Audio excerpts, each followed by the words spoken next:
What's up, guys? What's going on? How's everybody doing? Let me bring up the channel so we got the chat, live feed. Got Barry on host. What's up going on, guys? I'm making the channel switch right now. Hmm.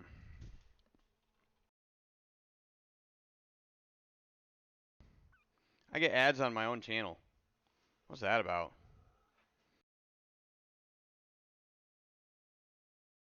Start this back up again. We ready, guys?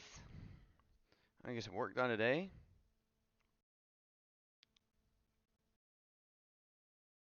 Am I not streaming? Hello.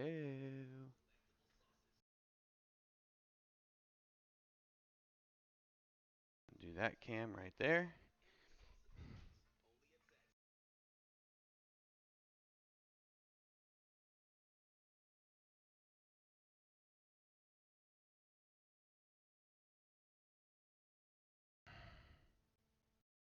Yeah, doing this off my iPad is kind of frustrating, but that's okay. Trying to do the other way is even worse. Super expensive.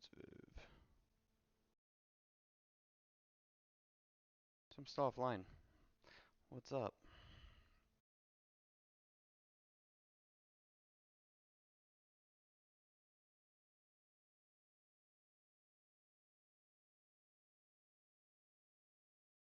Well, it's up on my phone. It's on my iPad. There we go. There we go. What's up, guys? Hey, I got everything going again. Finally. Got it all fixed. What's up? Hey, yeah, first deal. I got eye protection this time because somebody made a big deal about it. So it's probably a better idea. You guys stay safe while you're working around stuff, okay? Especially if you fly out your eyes and stuff. These are actually, wow, these are actually comfortable and they feel like these might actually work. So that's awesome. So, uh, yeah, not the nerdy little lab goggles anymore. Guys, so if you were with us last time when we were working out here, we'll bring it up for you what we got going on. You guys can see right here.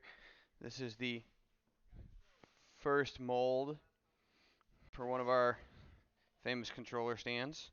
So what we did is we built all the walls, lined it with tuck tape. This is a special silicone-backed sheathing tape. It's used for OSB sheathing and stuff for house construction, but it's also, because it's silicone-backed, it's got that property of being able to release from epoxy, unlike a lot of materials, because epoxy will bond to a lot. So all we did was we did that, and then we caulked in the corners just a little bit more as a preventative, just to make sure we're not leaking epoxy out, because let me tell you from experience, once that stuff gets out, it is a mess.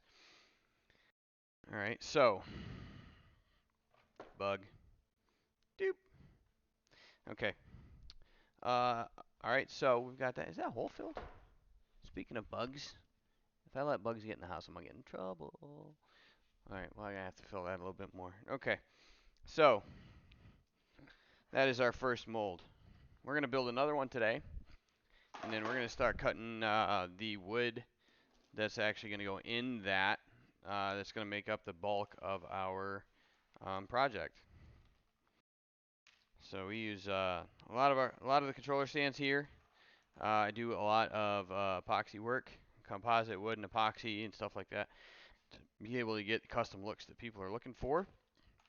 And right now, today, we're building two custom controller racks for the LOS community, and then I've got a job for two more, and then I've got one that we're going to be working on for the FMFM, one of their reps over there, so that we can hopefully get the brand out a little bit more. So that's what we're doing, and that's what we're trying to accomplish. Right now, we've got this is going to be the base for a third stand, and hopefully what we end up having is, or a second one, and hopefully what we end up having is enough material to build a third one out of this one melamine board, instead of having to go buy another board of melamine. It's not bad. It's about 25 bucks a piece at Lowe's right now. So normally, yeah, we want to cut about 2 inches off that. So what I'm gonna do is just a 2-inch wall. Because ultimately these things, when they pour, about 1.25 inches.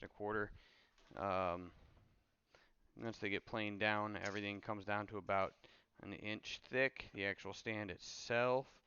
So I believe, honestly, I think on these ones I built them like 2.5. Yeah, 2.5. The extra, um, so when these come apart, we have to pound them. We have to pound them apart with a hammer, um, because they do.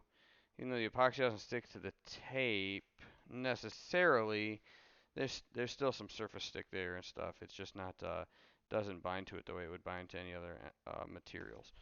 So we do have to take the molds apart in order to get the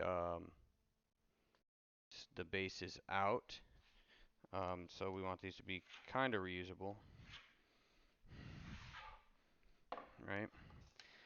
And we can go ahead and mark, because we know that the saw blade that we're using has a 1/8 inch kerf, so we'll just mark off. If you guys don't know what the kerf on a saw blade is, it's another word for the measurement of the thickness of the blade, so that's the amount of material that you're going to lose. So we've got a 1/8 inch kerf on on a circular saw and on the table saw, so when we cut these apart, we know this is material we're going to lose, so we can go ahead and hit these marks right here. So we'll mark off for 1/8, because what that also allows me to do is now I can set up for multiple measurements without having to come back over to the tabletop. So we're at 2 5/8 right there, so we're going to go to 4 5/8. It's going to be plus a 1/2 inch, right? So 5 1/8.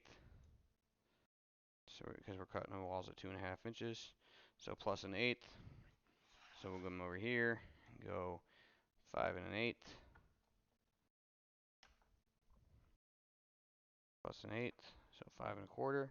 We'll go ahead and line those up. Let me move some of this stuff out of the way so it's not pushing the board off the workbench, so we got more room to work with. If you've never seen these, like carpenter marking pencils and stuff, absolutely great, because you just sharpen them with a blade. You get a, chances are you've got a box knife or a cutting knife, like something like that, it's laying around. You don't need a pencil sharpener, just cut this shit with a knife. That's what they're made for, because nobody carries a pencil sharpener around with them on a job site, right? So we'll go ahead and mark that kerf, just because it's going to help me to see when we're lining it up on the saw a little better.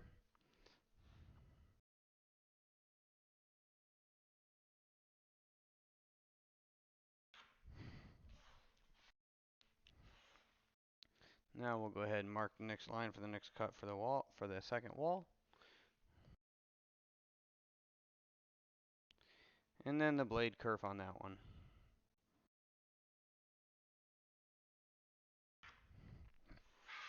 Alright, so that's going to be those two walls. We've got to do two more, because unfortunately, as much as I would like to save material, we cannot get two walls out of one cut. So we'll come back in and we'll mark another 2 inches. 2.5, I'm sorry, 2.5. Right? So let me move these so you guys can see the marks that we're actually cutting. I still got to build my drill rack. I'm gonna build a drill rack, and you guys will check that out with me. We're just gonna get some pine 2x4, maybe some 1x6. I'm actually gonna build a shelf that they can slide into, and we'll put a shelf up there for charged and discharged batteries, and we'll be able to set the chargers on top. It'll be like one big drill station. So you guys can see I'm just offsetting the tape measure a little bit. Look, it doesn't have to be from 0. 6 plus 2.5 inches is 8.5. So we'll just cut that and then mark the 1/8 of an inch there.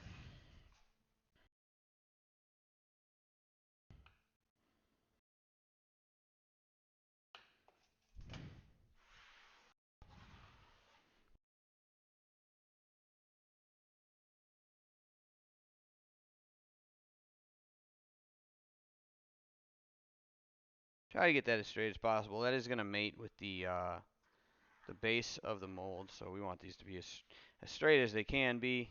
The straighter and the tighter they fit, the less chance we're going to have leaking epoxy. So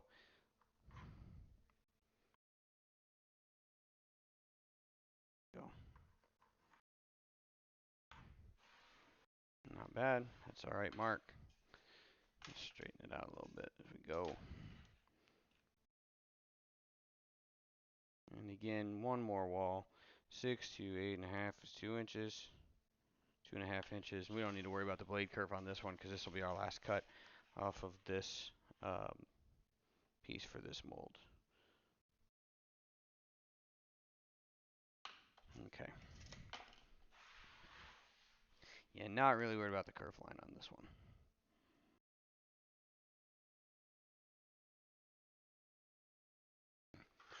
Now, one thing to keep in mind when you're working with these melamine coated shelves is they're just melamine coated, right? So they're coated over particle board. It's a cheap way to build them. It's not exactly perfect, but it also makes them more feasible, more affordable for me to be able to use these. I'll be able to reuse these boards off a mold probably 3 or 4 times, and then we'll have to replace it. Just because they get screwed up when you're tearing the molds apart sometimes and everything else. But it's still the cheapest option, the easiest option for some of this that we're doing. So go ahead and line this up over here on the table saw. Let me bring you guys over to the table saw with me.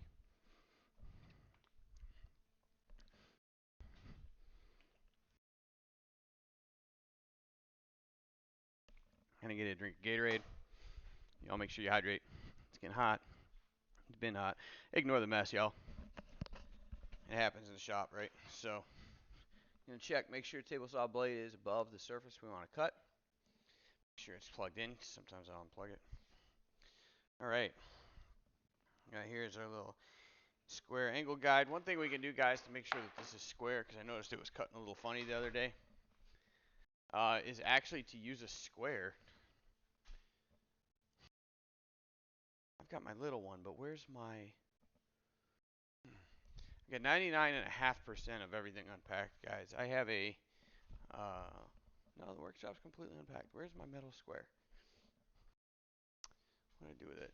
I've got a 18 and by 30 inch. 18 by 30, it sounds about right. Carpenter square that I'll use.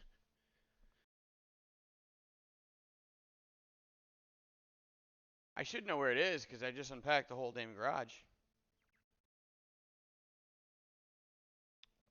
Well, that's disappointing. Usually that's one I'll leave hanging up. But something we can do on a saw blade. Show you guys. That's gonna be bothersome to me. Really, really so. Usually I hang it up on the pegboard, but not here. That's where it's supposed to be. Put it on the shelf.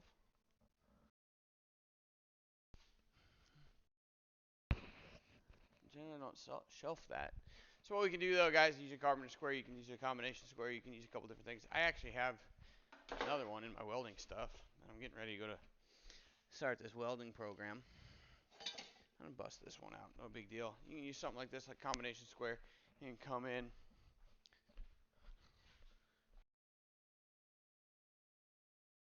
Okay. I didn't think it was in there, but I'll take a look. I don't even think it'll fit in the drawers. Yeah, no, it's not in there. What do I do with it? Oh, we'll find it, guys. If we don't find it, just whatever. I'll go buy a new one, and then 3 minutes later, I'll find the original one. So that's how, you know. But one thing we can do with this is come in, we can check the angle, line it up, because the blade is not adjustable. The blade is not what we're going to check and adjust, but we can bring the either whatever sled or whatever we're using, our little angle guide here. Make sure that the angle guide's on nice and square at 90 degrees.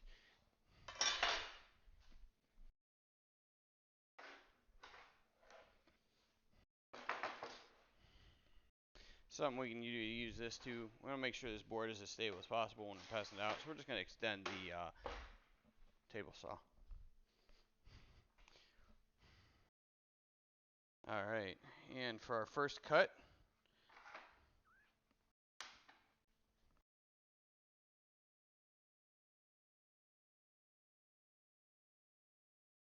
we're going to cut the big chunk of this off, the majority piece first.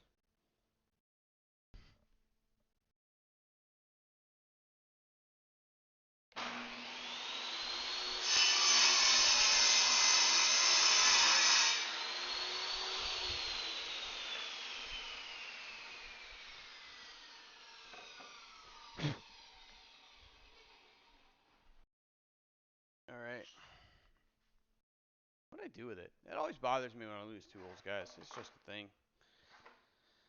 Okay.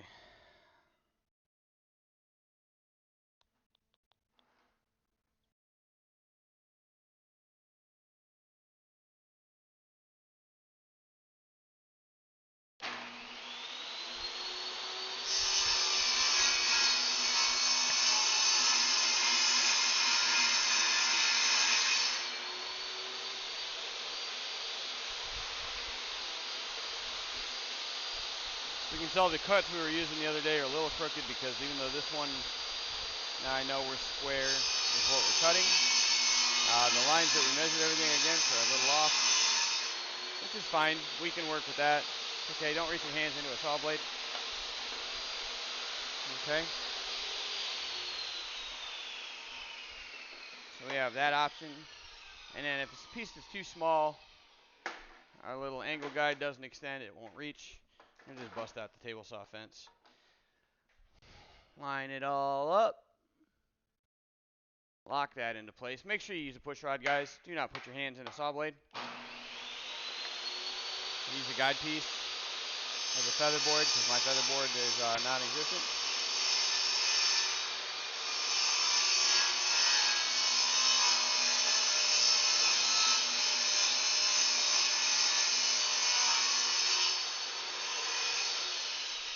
Go ahead and turn that off. Wait for the saw blade to stop spinning before we reach in and try to grab anything.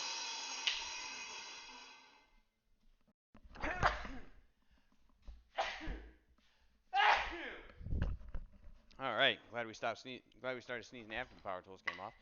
All right, so now we got all our walls. Again, the piece was a little not quite square when we started yet off the cut yesterday, and you can tell that because the first piece that we cut is all kinds of off angles, and the rest of them line up right. So, no big deal. It's all right. It will work. One thing. So what we're gonna do is start putting these into place. I'm going to take the two that are the straightest. Those are going to be the long pieces. Now again, I haven't been back to the store. I got to go get some more fine thread screws. But in the meantime, we're just going to nail it together. Screw it, nail it, bang it, whatever you want to do as long as it sticks together.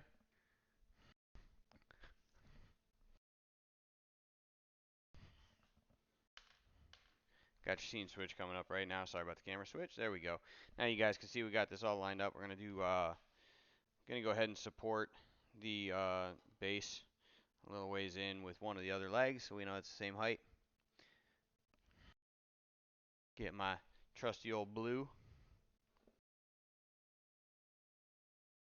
Normally I screw these into place, guys. It's a lot quicker. But that's okay.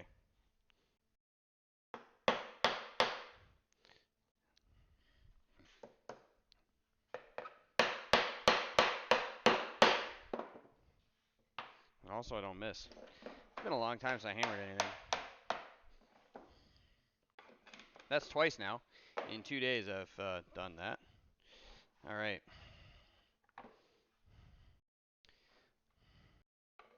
You know what else we could do? I'm going to cheat this. What?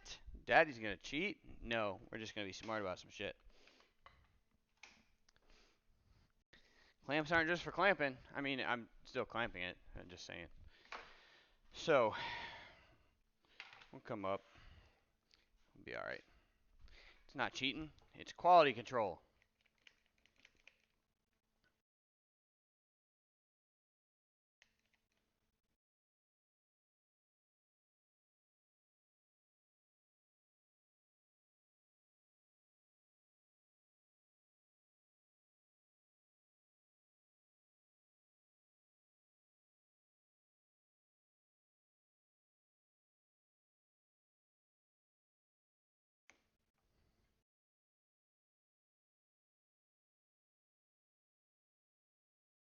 There we go.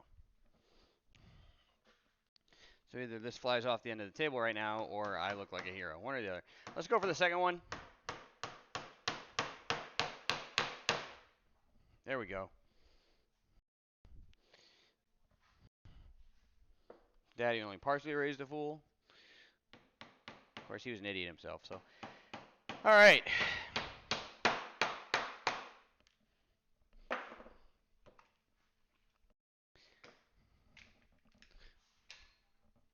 I always put shit in your shot back where it goes, unless you're like me and you forget.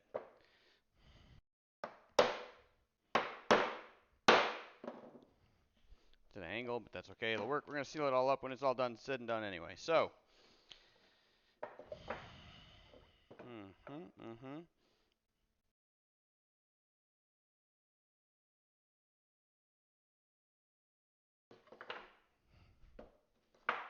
Nice and straight, just like normal.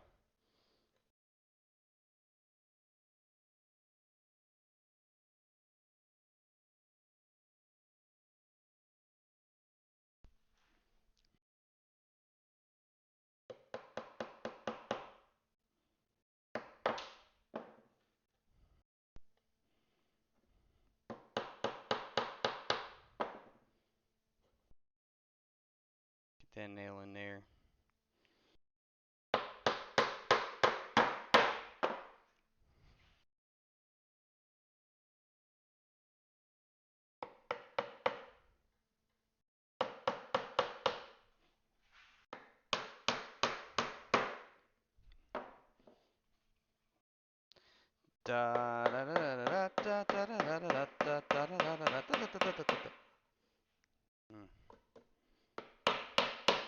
That's gonna come right outside the box.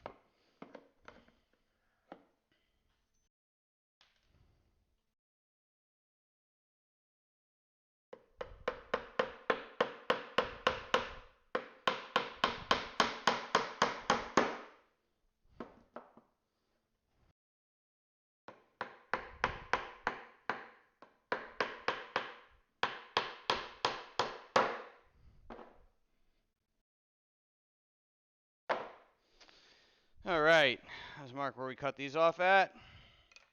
Be right about there. And this one's gonna go right about here.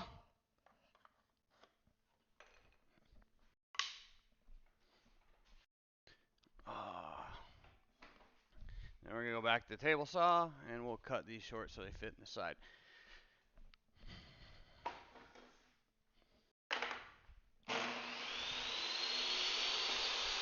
Still gonna use an angle guide.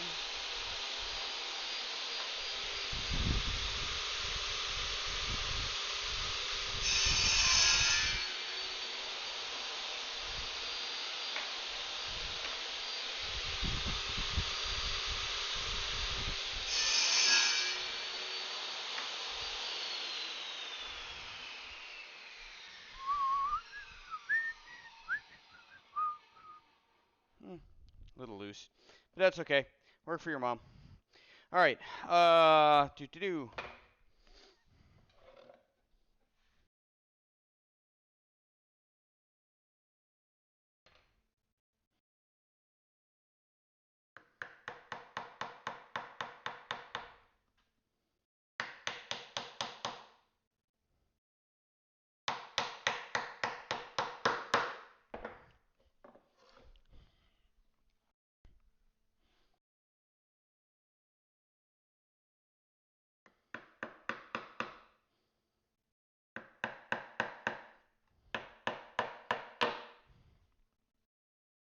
Come on, man.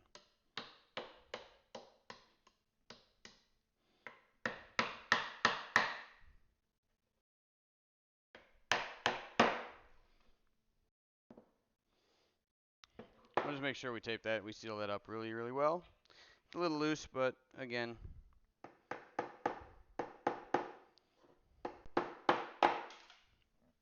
Screws over there. It's on lunch.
All right, and now we're moving into the tape.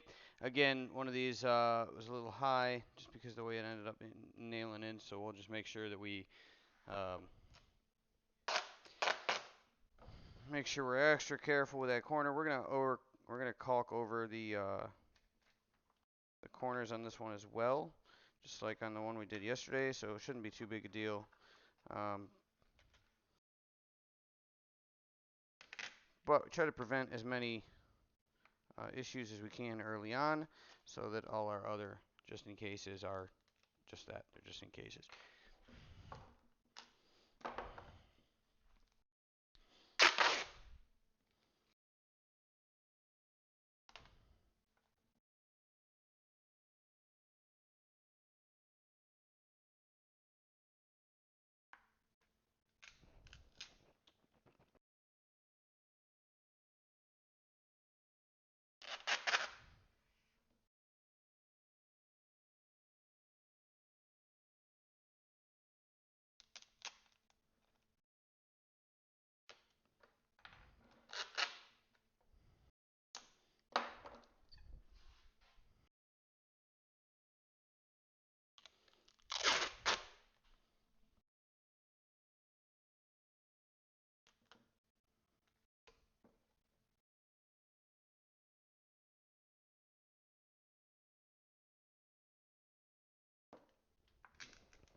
Okay.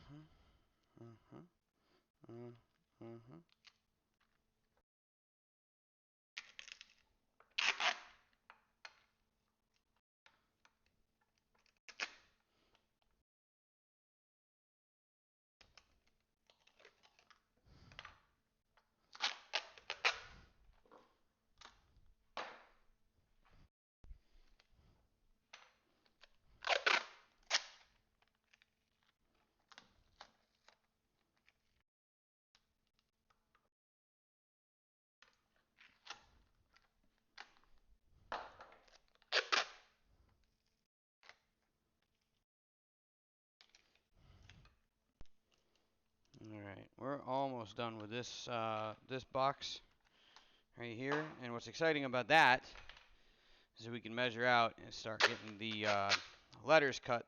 These stands are these are two custom ones being done for the LOS community. That's the last one standing. Great community of guys and girls, freaking gamers from all over the world. Absolutely love them. Bolter and his crew doing great things. The gamer community, a lot of give back, a lot of charity, a lot of prizes for the for a lot of prizes given away and stuff. Just gamer focused community, and it's absolutely great. These guys are running tournaments all the time. So we're doing a couple sponsored sponsored gifts for them, which I've been really looking forward to getting done. But you guys will see these are going to be custom LOS branded Lumber Daddy special custom controller stands for them in the league. One of them was a gift and a giveaway, again, and then one was Mr. Bolters personally, so he's gonna get one of these for him and uh, his gamer setup. Matter of fact, he doesn't know it yet. I don't know whether he's watching, but I got a little custom surprise for his too. So looking forward to being able to do that for him.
So if you guys are interested, feel free. The link to the Instagram and all that stuff, you can type just exclamation socials. You get the link to the Instagram. As a matter of fact, I think it's just linked down below. But you can get that and check out the portfolio. Check out some of the other stands and stuff we've done in the past up here in the workshop. And again, everything's custom. Unless it's a branded piece for a community or something like that, every one of these we do is unique to the individual that's receiving it. And if you want to order, it's not just a sit down and order something off a catalog. I'm going to sit down with you. I'm going to at least talk to you for a couple minutes, understand what your brand is about, or what your, even if all it is, hey man, what like what do you want as far as colors and stuff? Because like we'll match them to your RGB setups for your computers. We'll match everything you guys want. We'll do custom, completely 100% custom for you. So the piece that you get is not the piece that anybody else will get.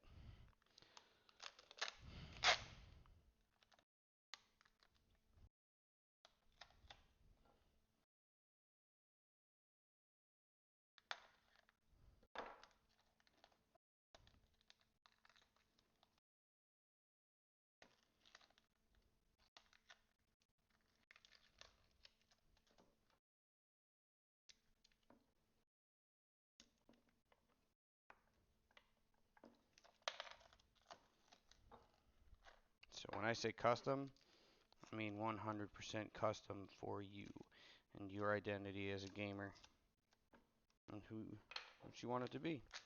I did one. You can check it out on the Instagram.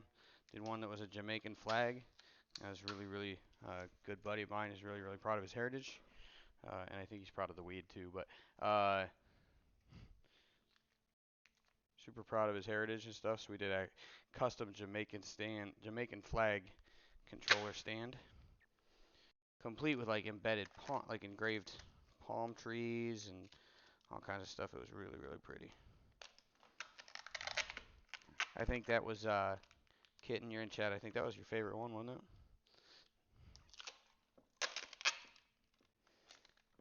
That was one of my favorite ones to build too. I was really proud of the water one. I did one that was an ocean. There's a bench with an ocean. It's like a bench scene next to an ocean. Because a buddy of mine's from Florida.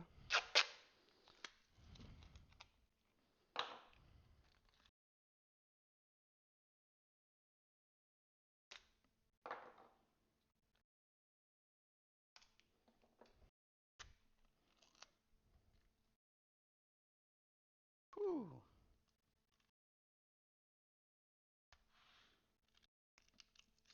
So I'm gonna open the garage door, but I'm a little worried about how the lighting is gonna wash out the cameras because it is getting hot as shit in here. Let's just do the fan for right now and see how it handles. Gee, what's up, buddy? Oh, the ocean epoxy was your favorite? Yeah. I was between all of them. I think those were my two favorites. Gee, we're just building the molds for a couple controller racks, bro. One of them's for Elf because he won the other night, and one of them is a custom job for Bolter. So, how you doing, man? All right, so now we got molds for both of these. Cut. Yeah, boy. So what we're gonna throw some caulk in the corners of that one real quick, so that just to make sure the tape is a mold release, but the corners can get a little froggy. So I want to make sure that there's a way that the epoxy is not gonna leak out. How you guys? Can you guys hear me with the fan on? I'm kind of worried about that. How's that playing with the sound? Making it barely. What's up, man? Everything all right? What you got going on, dude?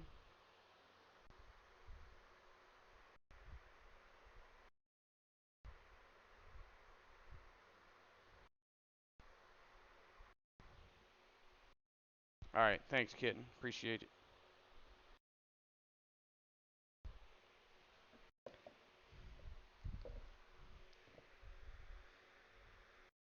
You just tore up from a long night, or you got something going on, G? Oh shit. I'm sorry, bro.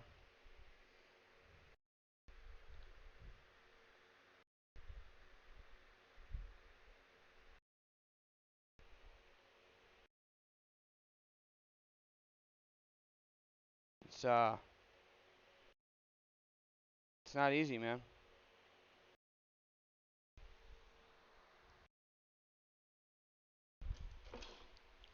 Sorry to hear that, dude.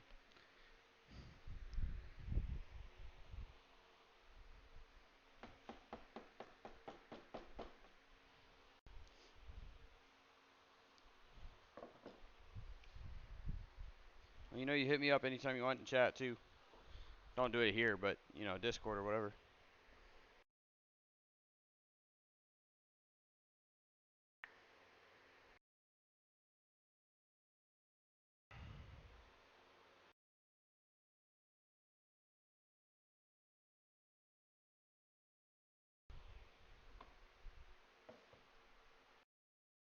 Yeah, that's never it's never like an attractive attribute. I got you, man. Is it the streaming or is it just something else?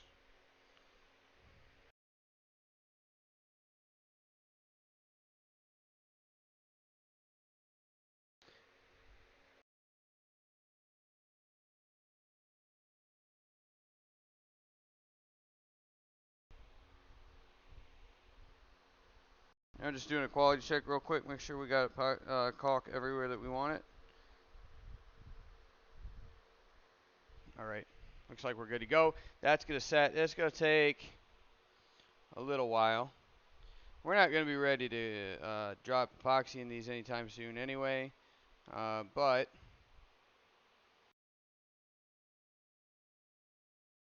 it's 20 minutes to dry before painting. But we're gonna be putting epoxy over it. That'll be about tomorrow. Ugh, ugh, ugh. My caulk is everywhere. I've got my caulk everywhere. My hand's all dirty because my caulk is everywhere.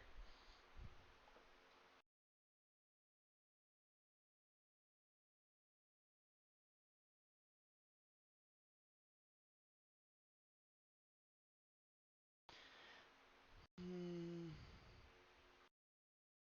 You need to breathe before you say shit. It's amazing. Like breathing doesn't just keep you alive; it keeps you slow. Gives you a chance to slow down, man. I lost the tip of my caulk.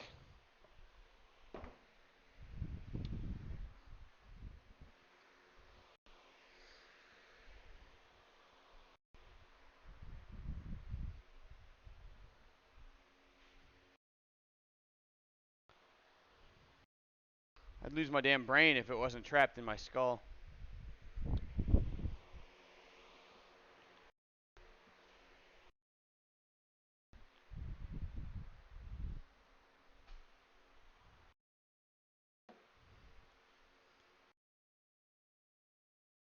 No, it's not.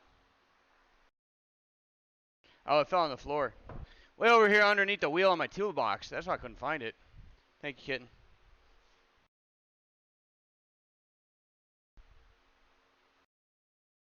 Yeah, I mean, it's two-way, man. You both gotta meet in that, you know. Well, we'll talk about it in Discord if you want to, man. I don't want to have you putting your stuff out over this on, like, in chat and stuff. Doesn't need to be an internet record. All right. So we got one of these that's dry, one that is not. Okay, luckily I put my finger on the dry one.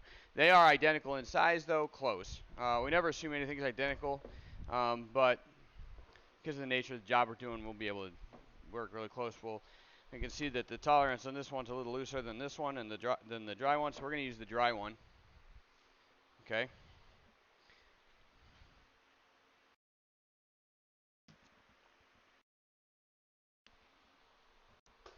So what we're going to do, we need to pick some wood. Oh, let's see. What do we want to build these out of? I hadn't decided yet. Elf is going to get custom. He's going to get his choice. I actually have. Oh, man. Do I use it or not? I've got a couple pieces of sweet gum left. I'm so tempted to use this. It is some beautiful ass wood. I'm going to have to run it through a planer in order to drop the thickness of it if I do. What do you think, Kitten? Should I give Bolt should I give Bolt a sweet gum? So I'm going to show you guys what I'm talking about. This is, you're not going to be able to appreciate this until I get it wet. That's what she said. Give me 1 second. I'll be right back. Let me get a glass of water. I'm going to show you guys what I'm talking about. Because what I can do is wet this down, pop the grain out, let y'all see it.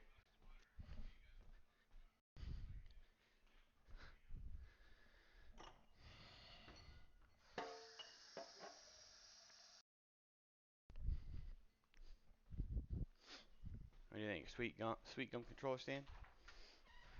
I think I might give Elf first choice on that one.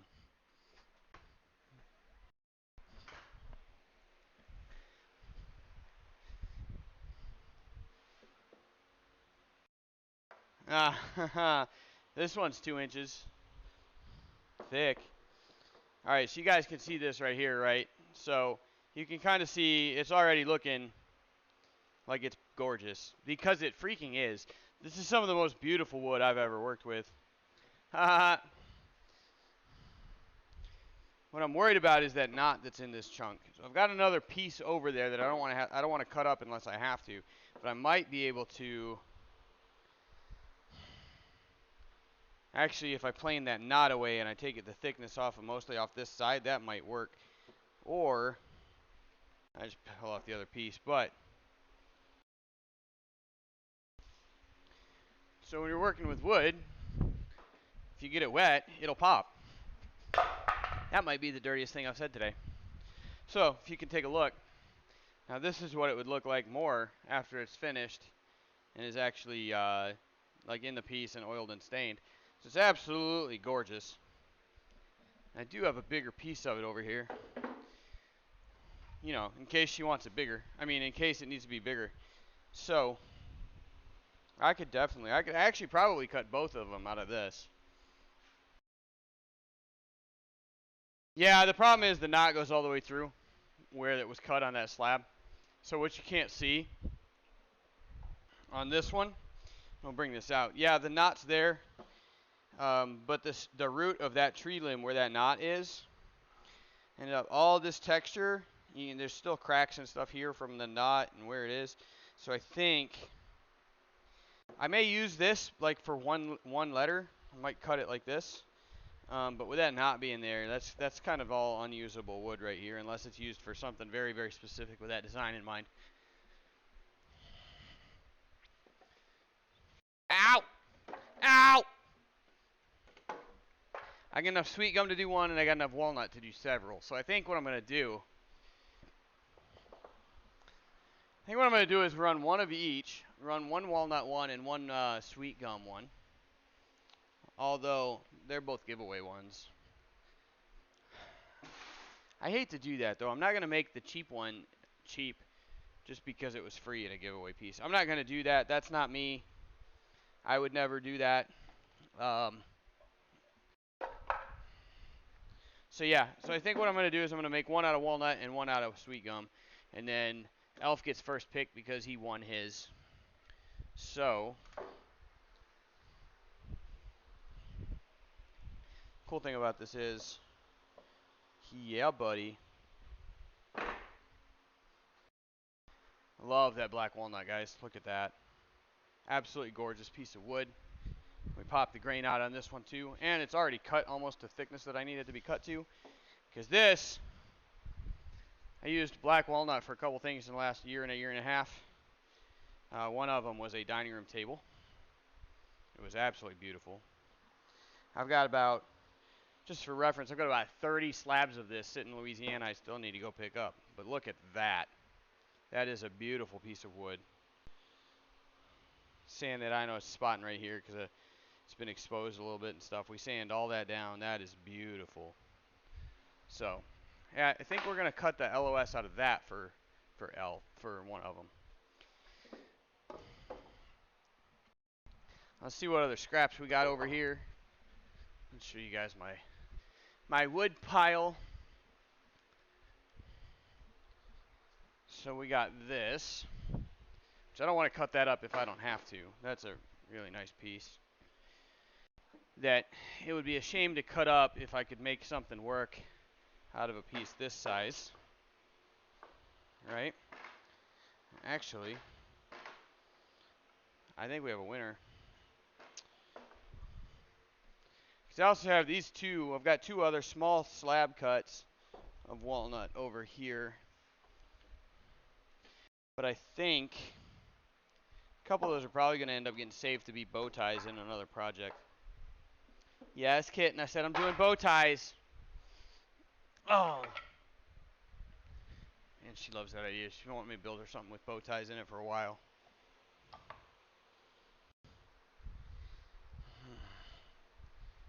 Maybe.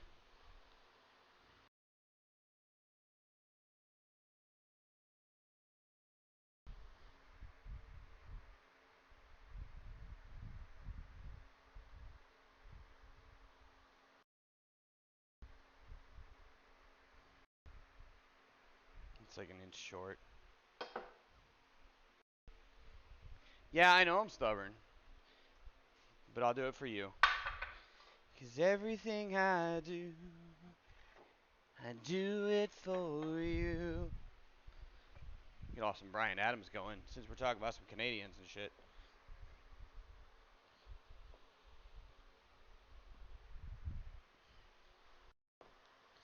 There's an L in there somewhere.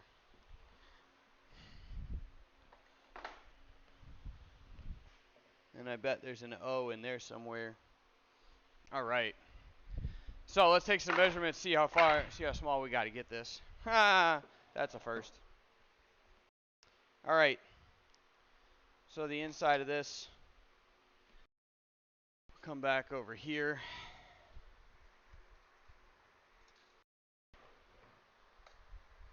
So inside is just shy of 10 and a half. So we're going to do some math real quick. 10 and a half. We got 3 letters. We want to put at least a quarter of an inch of space in between two of them. So that's a half an inch by itself. So then we're going to have 10 inches for the letters. I want a quarter of an inch on either side. Really a half an inch on either side, because what we're going to end up doing is having to cut that down. So we're going to cut it to an inch. So that's 9 inches. So that's 3-inch letters. At 7 and a half. And we're going to cut a quarter of an inch off the tops. So off the top and the bottom. So we want 7. So 3-inch by 7-inch letters. So come back over here. Get my handy dandy something with a straight edge on it.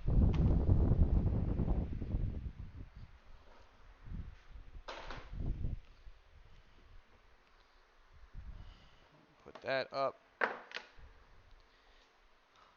Wait, that's only 3 inches? Shit. Well. Anyway. All right.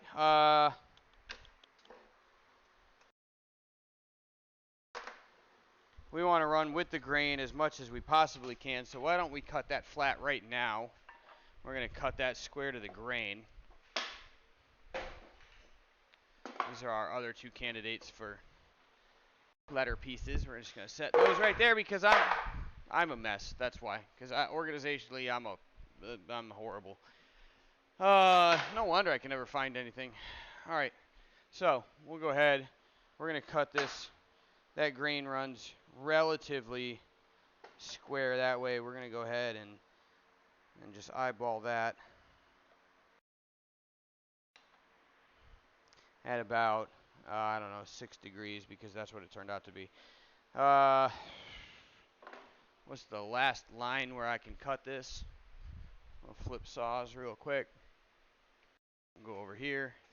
And the last line where I can cut the 3-inch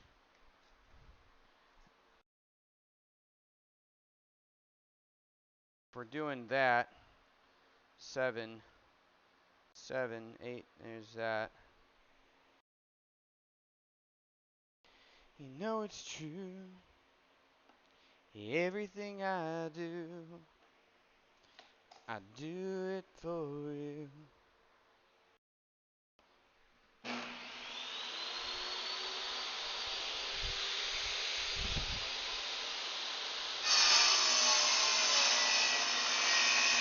And we are using our rip cut blade right now, not our finishing blade.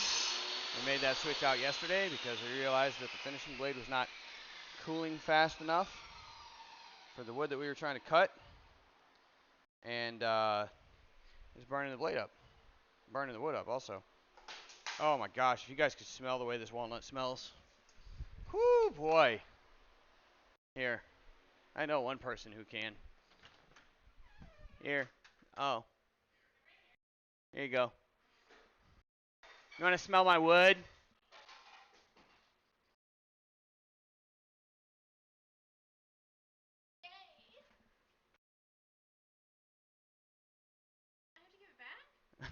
Okay. Love you. She likes to smell my wood. Hey, seriously though, black walnut. Smell a walnut in a workshop. I love working with this stuff, guys. It is absolutely amazing. I will never get sick of this stuff. All right, so we're gonna put this back, but I know where it was. But we're gonna square it up anyway, just because I don't want it to be wrong. We adjusted it, so we're gonna measure it when we put it back. Just gonna go ahead and measure that blade at 90 degrees. Measure up the angle finder. Make sure that we're on that true 90, and then lock that down. Lock down our angle guide right there and there. So we're going to measure this at 7 inches because we need a 7-inch letter. Actually, what we're going to do is we're going to overshoot it. Just a little bit.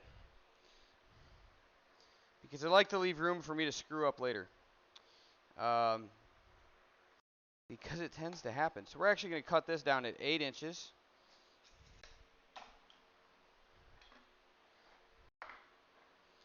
Run this on the other side.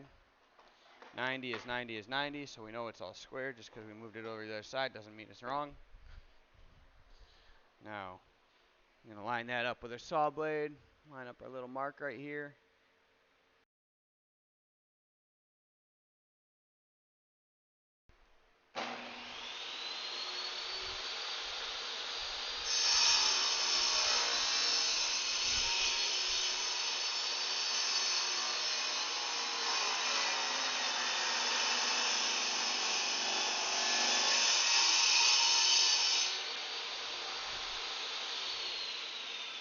All right, so we got to have a little rise in the wood, and this is also part of the reason why I like to cut with a little extra.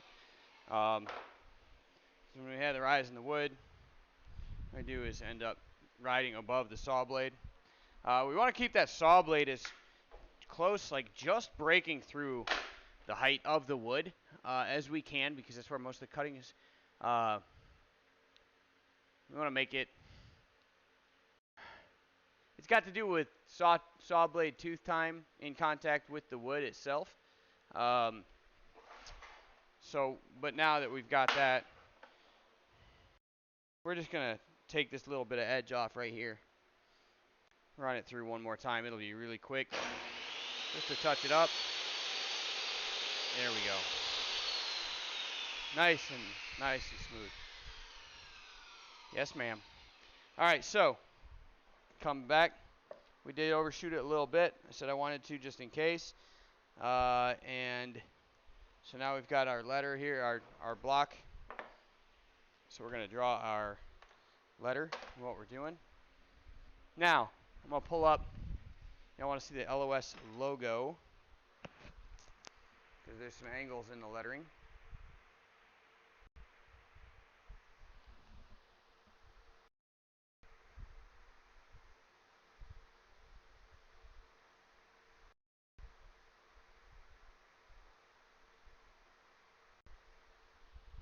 So our first, let's see, where are we going with this?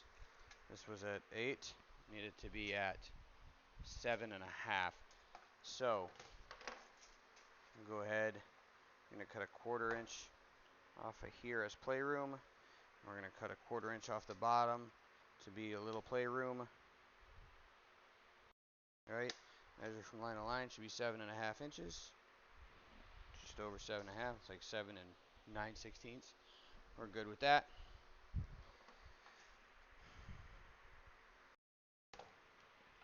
A 1/4 inch here.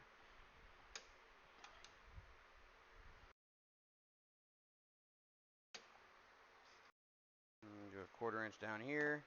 We're going to be able to make our lines.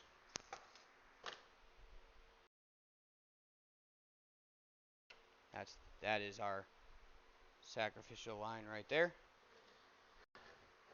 And our sacrificial line right here. Okay? Because we're going to end up doing this on a scroll saw. It's going to be super interesting because I don't have a table for it, so we're going to do it on the floor, which is fine. Just, sucks. So we have a 3 inches to work with on these letters, more or less. Now, if you guys see the actual LOS logo, let me flip scenes here again. I'm sorry. Sorry, I'll show you this again. We've measured a 1/4 inch off the top and a 1/4 inch off the bottom. This is our sacrificial edge right here, right? So we said 3 inches for a letter for the LOS logo, but one thing we didn't take into account is the LOS logo itself. The letters have some character to them, and on the L, for instance, the L actually dips into the O.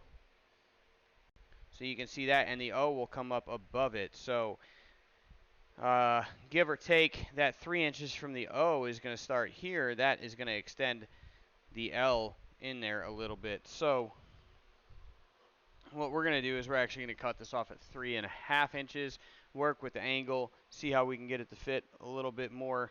But the other thing that's going to be is it's going to allow us for this little tail up top. Okay, so what we'll probably do is, I wing this a lot of times, guys. I don't actually have these measurements laid out for LOS. So what we're going to do is we're going to go ahead and we're going to bring this L, we're going to bring the tail on the L in to about, let's go ahead and draw that angle line. All right. We can draw it as deep as we want to because this is going to sand it off. And what I want to do is bring it in 1/2 inch. So now we'll measure 1/2 inch, and wherever that line is 1/2 inch from the edge, we'll go ahead and mark. Because from here, again, 1/2 inch, we'll mark our 1/2 inch offset down here. And then we'll go ahead and draw that line. And that's going to be the back side of our L with the tail sticking out. Another thing is going to get rid of that knot that's right there too. So I like that. We're going to lose this piece. We're going to lose this little sacrifice down here. And then we're going to make the L is going to be about 1 inch. Now remember, the width of the L is also going to take into account, it's going to be the width of all the other letters also, like when they're making their little loops and stuff. And they're only 3 inches. So we can't do a full 1.5 inches because, like on the O, if we double that up, that goes over our 3-inch limit, right? So, but again, because the L dips over the L a little bit, we've got some playroom, and then I believe the S dips in. So,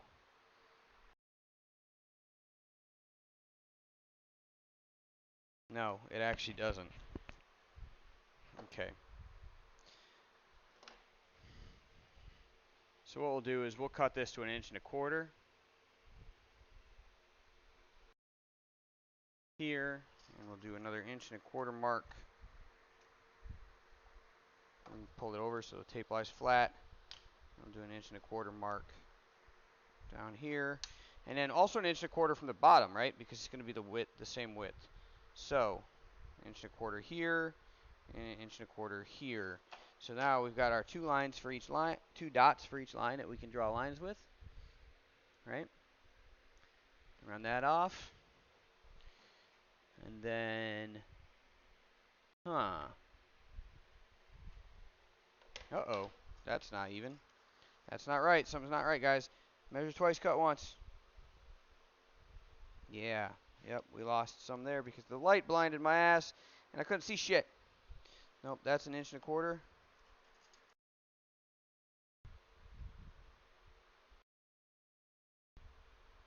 That's 1.25 inches. Okay, so make sure your measurements are a little separated from each other, guys, because that will actually increase your angle and increase your accuracy. Okay, look there, that's a little bit more squared. All right, and now same thing. Make sure we're on 1.25 inches.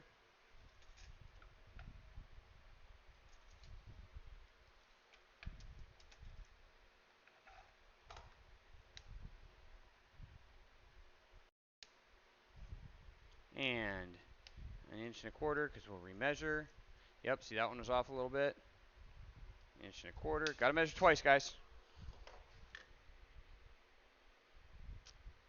It's Grandpa's rule, not mine. He was better than I. He's better at this than I am. Okay, so now we've got our L right there. And what we're going to do is we're going to angle that in a little bit too. And that's going to parallel this tail, right? I'll sketch that line, but that's not going to be our final line. I want a line that's parallel to that line. So we'll come over and parallel that line right about there. Damn, I'm good at this. All right, and that's going to be our final cut line. So we're going to scrap this. All this is getting scrapped. This is getting scrapped. All right, we're good to go. All right, I got told I got to drink water, so let me drink some water.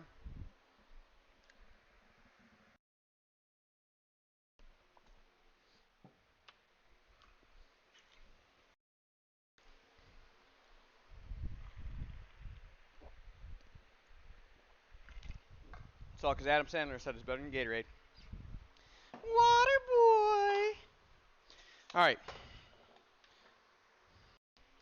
So we will do the scroll saw in a minute. We're going to use that for finer adjustments. Okay. And I'll show you guys how to cut the inside of a circle out also with the scroll saw once you get that up. But we're going to go over to the table saw right here, and we're going to cut off like the rough stuff. Okay. So I'm going to come over here. Table saw is up. Nice and straight.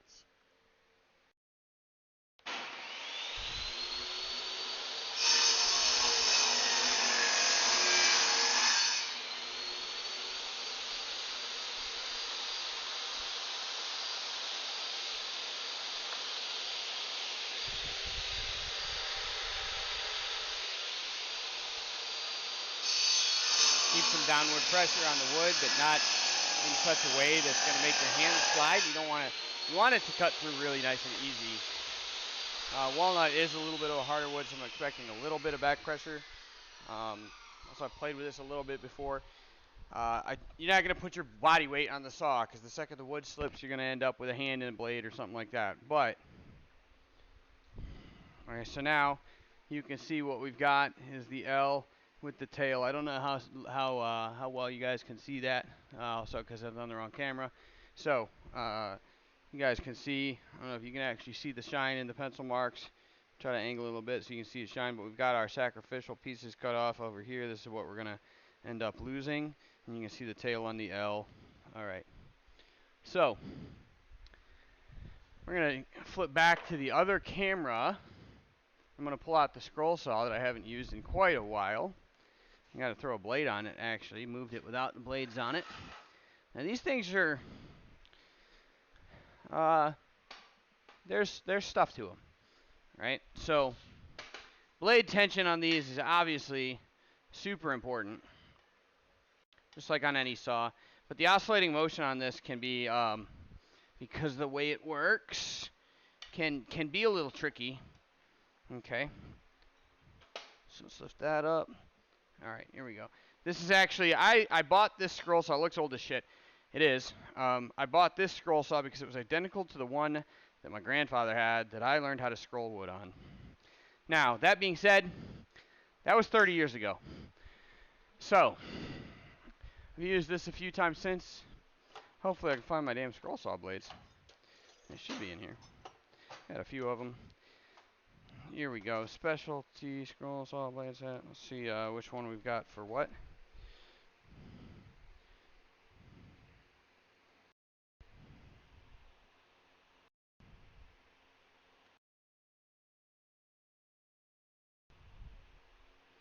Okay, so, and we've got different tooth patterns on the blades in here. You know, hook tooth, regular tooth, skip tooth saw blades. They're all for different wood,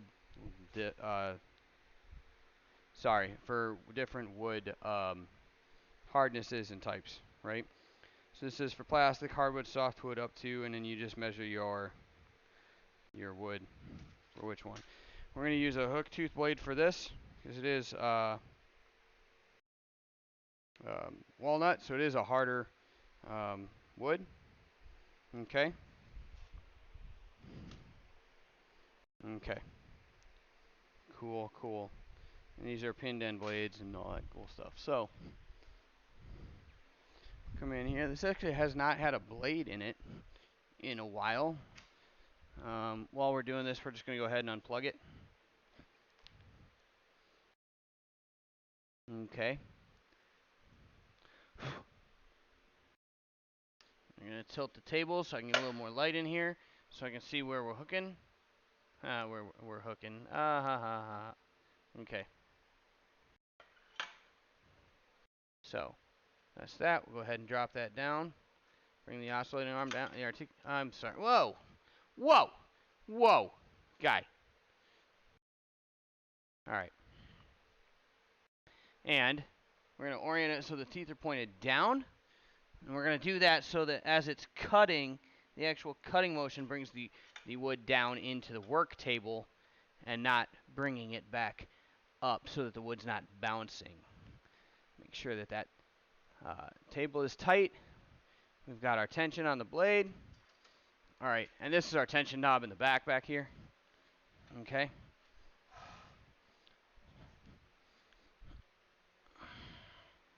So we'll go ahead and turn it on real quick just to make sure everything's solid with it. Aha. So we're going to have to tension that blade up a little bit more. See? This is why we check. Teeth down. Hook that in. Hook that in. And, wow, that was really loose.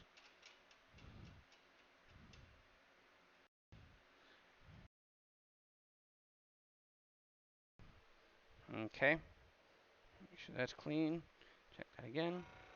There we go. And there's that hum that we want. You guys can hear that? You're hearing the motor over the blade clack. Nice and tight. There we go. That's what we want.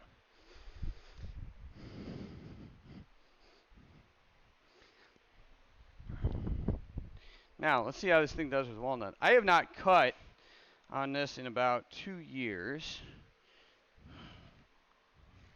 So we'll see how it does. Okay.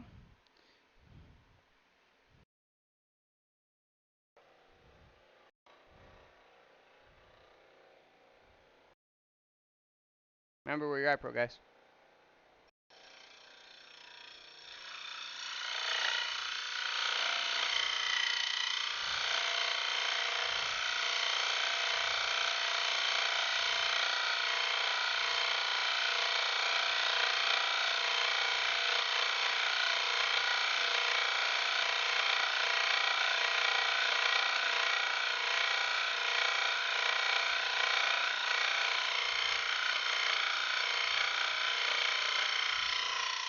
We're going to cut past where our cut line is because I'm going to come back out. We're going to cut that piece off.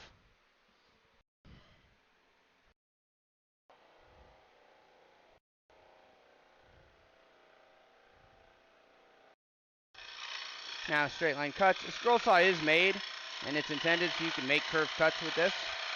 But I mean, we're not doing that right now. Everything we're doing is straight line, and I'm warming back up to the scroll saw, so we're just going to cut that out, and you see that frees that piece of wood up right there. Nice and clean. I'll come back and show you guys this edge. And one thing over like trying to do this on a scroll saw or with a jigsaw, one with a jigsaw is just too loose. It's not enough weight to prevent the bounce on the saw. And then two, with the table saw, you've got the rounded edge of the blade to contend with, where I might not want that on a piece where I've got that arc in there and then I've got to come back and clean it up anyway. So nice straight line, nice straight cut, absolutely beautiful. We're going to go finish this up.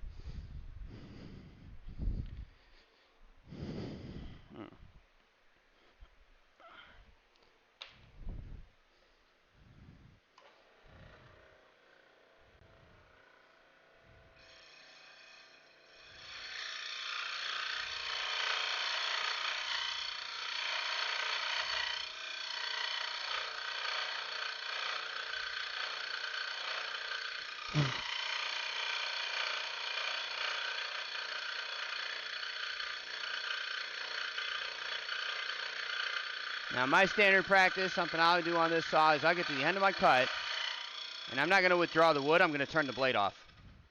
And then pull the wood back out that way.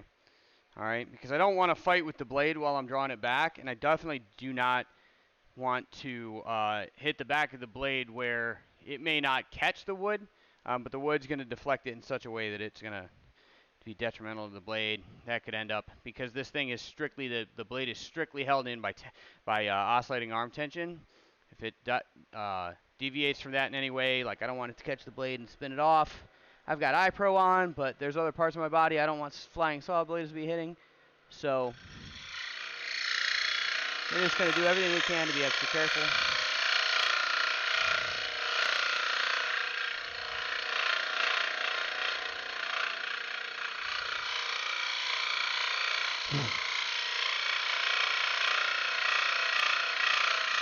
You follow the line nice and slow. You don't want to overrun your saw. Right? Like I don't want to cut, I don't want to move this piece that I'm working on. I don't want to move that faster than the saw can cut it. I've got some chatter in the blade I'm not liking. I think I may be deflecting it a little or something. The line is straight, but I'm a little worried I'm deflecting the blade, so I'm just going to go ahead and pull out. And then we'll reattack this in a second. We'll go ahead and get that blade line back up in there.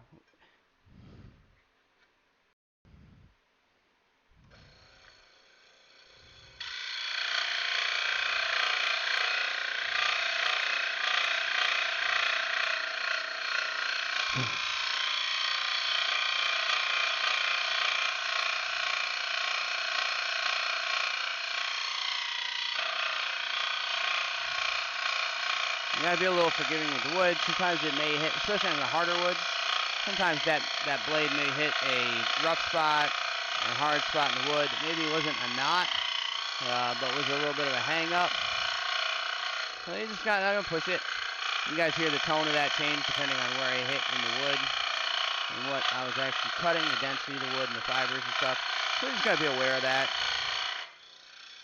And beautiful, beautiful cut.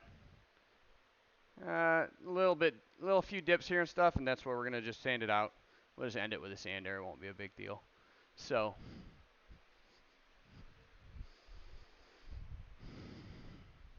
okay.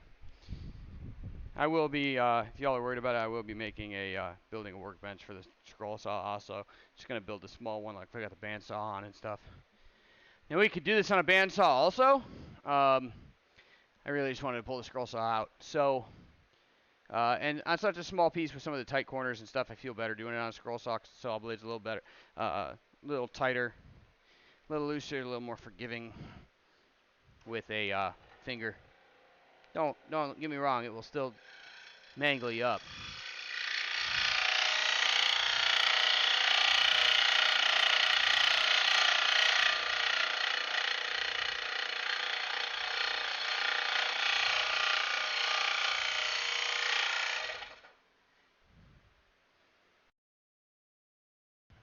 I'll go ahead and cut this little tail off.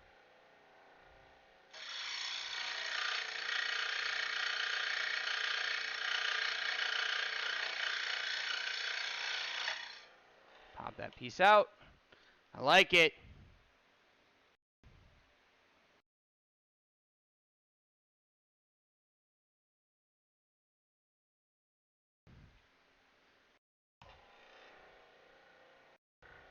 Let's come back to the back side and we'll finish this up.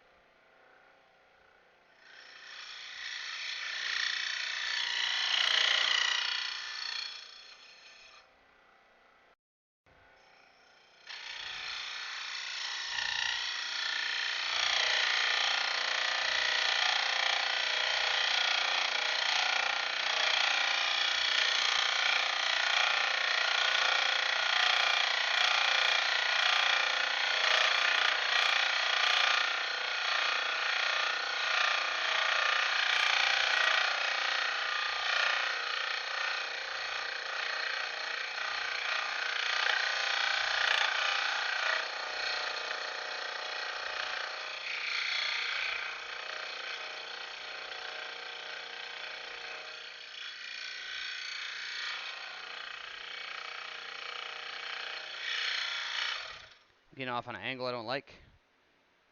So we will, instead of trying to correct it there, just cut this extra out. Pop that up.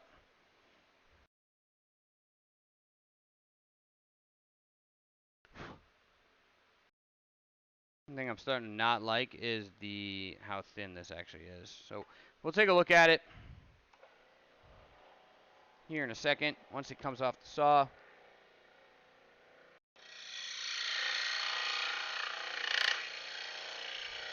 Lattering's always been my weakness, guys. I always end up like too skinny, too tall.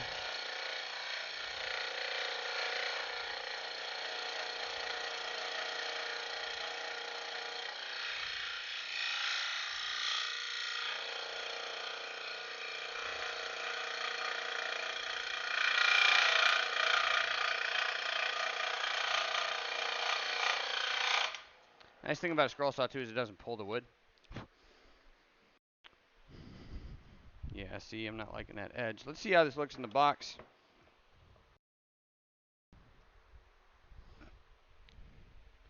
So we're still a little tall.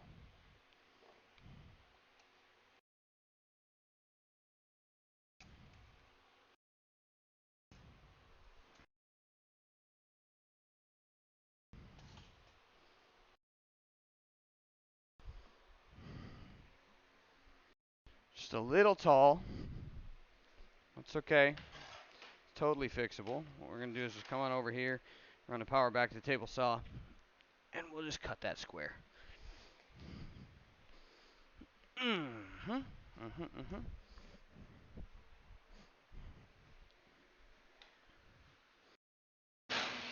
We're just going to cut one kerf at a time, one kerf width off at a time. If you guys wanting to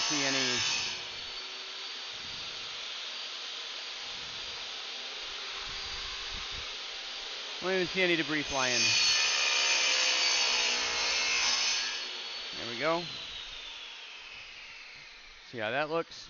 See how it fits.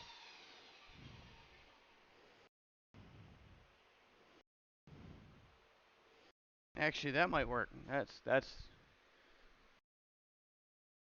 So here we go. Here's the L in the box for LOS, and we're gonna have the O Obviously, we'll cut the S over here too. So, actually, that's not a bad start. I think I like it. Yeah. Yeah, I think I like it. All right.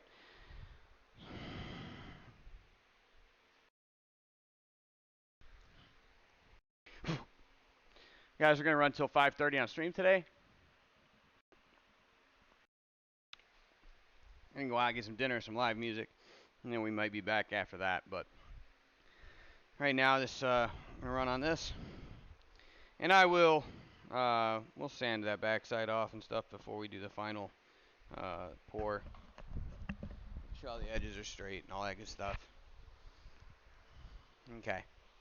Now, tricky part's the O, right? Because it is. And also, because the damn O has a tail on it itself, I think. Trying to look this up. Let's pull up the website. This is a good time to throw this spot in here, joinlos.com.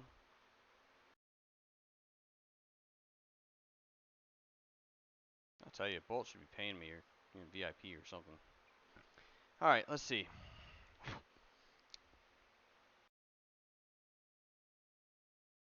No tail on the O.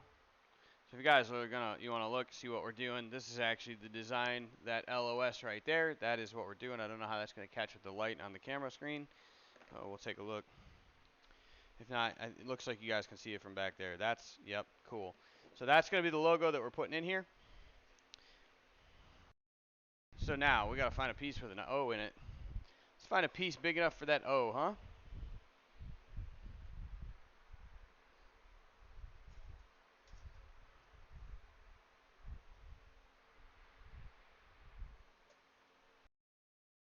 That might work.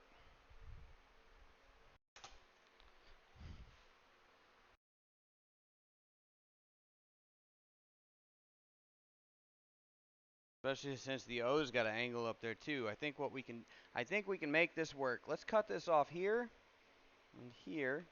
So I'm just going to measure it against the box that it's going in. And we will just cut that.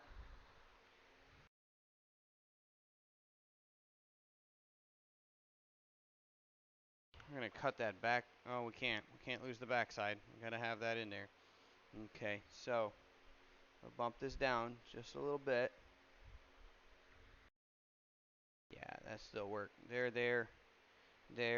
and just cut this straight line right across, right there, and cut that straight line right across,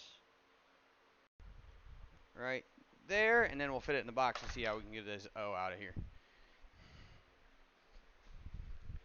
I'm gonna go back to our table saw.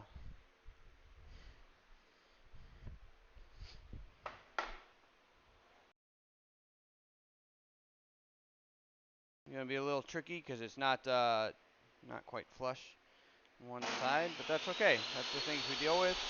We're just gonna make sure that the angle guide at this point is kind of just an extra push. I'm really not even using it. It's kind of an extra handle on the wood.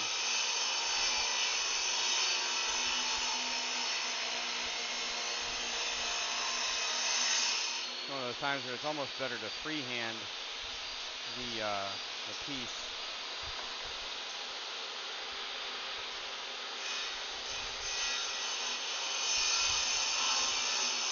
And just follow the line. Follow the line along the kerf.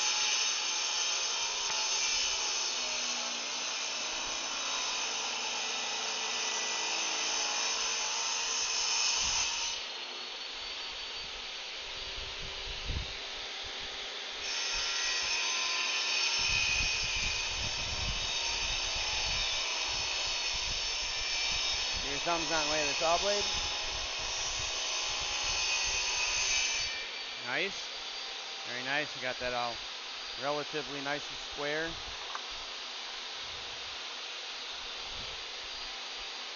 Okay. And all I'm going to do now is come over here and I'm going to cut that same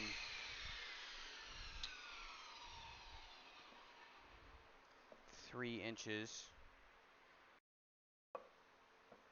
Right, so now we have this that kind of fits. Yep, that fits in there.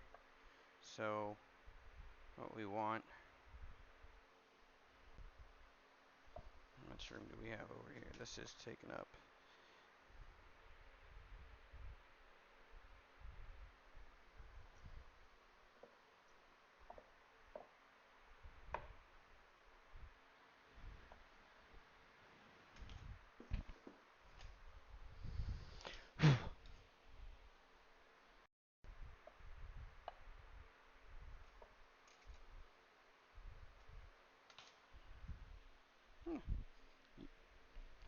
Swing it on that.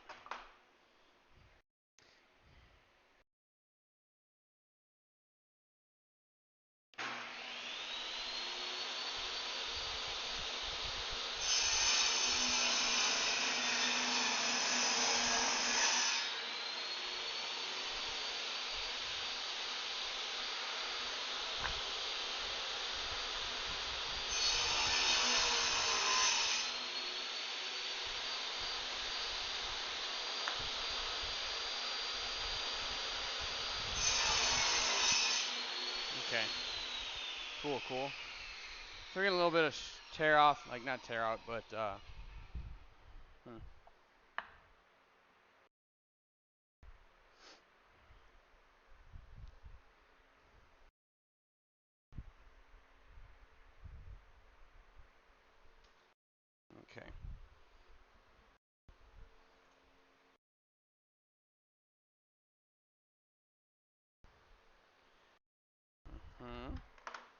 Okay, so we want for when this is here, we want that to be parallel. So we'll come back to get you guys back on camera. There we go.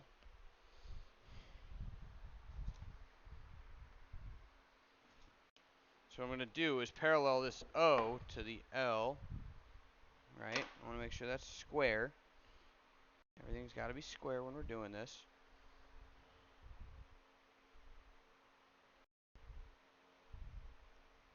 There we go. There we go. Now that's the edge of our O.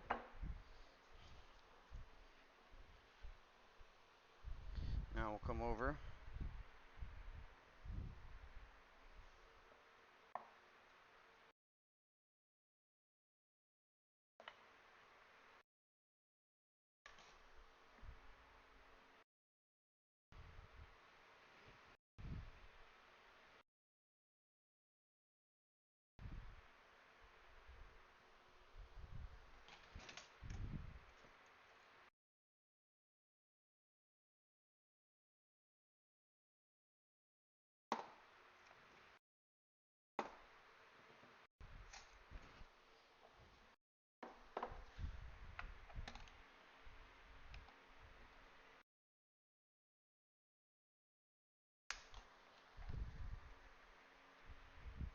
Three and a half inch O.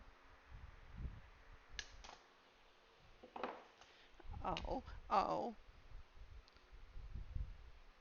3.5 inch O. Something wrong with me, y'all. Okay. I'm going to cut that line off right there, nice and square.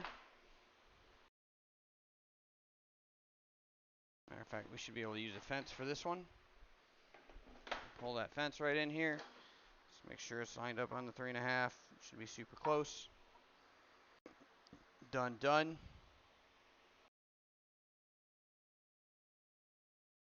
Done. Push rod. Always. Oh! Almost kicked that right back. I've caught a piece of plywood on a kickback on a saw blade before. I'll tell you something. Don't do that.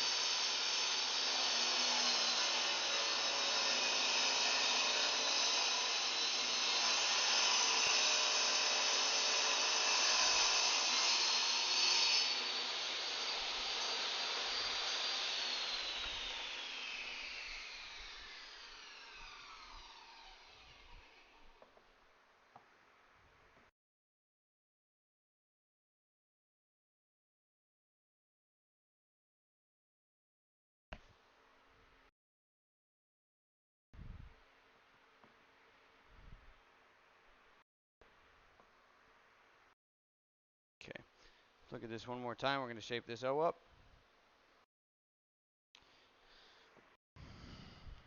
Okay. I'm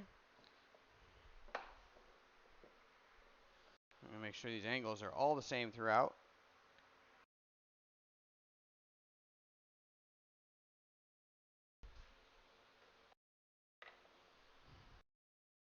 Okay. And then we're just going to round this one off. Just round it off. Nothing special. We can do that on a scroll saw too. Okay. So let's do that real quick. We'll bring you guys back over to the scroll saw. We'll get that hooked up real fast. We'll do the outside of the O, and then we'll come back and mark it up, and I'll show you guys how we're going to cut the inside of the O out with a scroll saw. That's a lot easier than you would think. Just sometimes you don't always think about it. So, do that. Make sure I got my lines all lined up. Hit that blade. Hit that initial bite nice and slow and solid.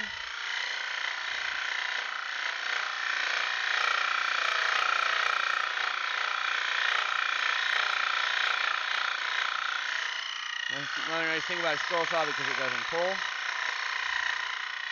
you can be constantly adjusting. You can move as slow as you want to. You're constantly adjusting to make sure you follow that line as straight as you possibly can, and then come off the other side nice and easy, just like that. Do the other side.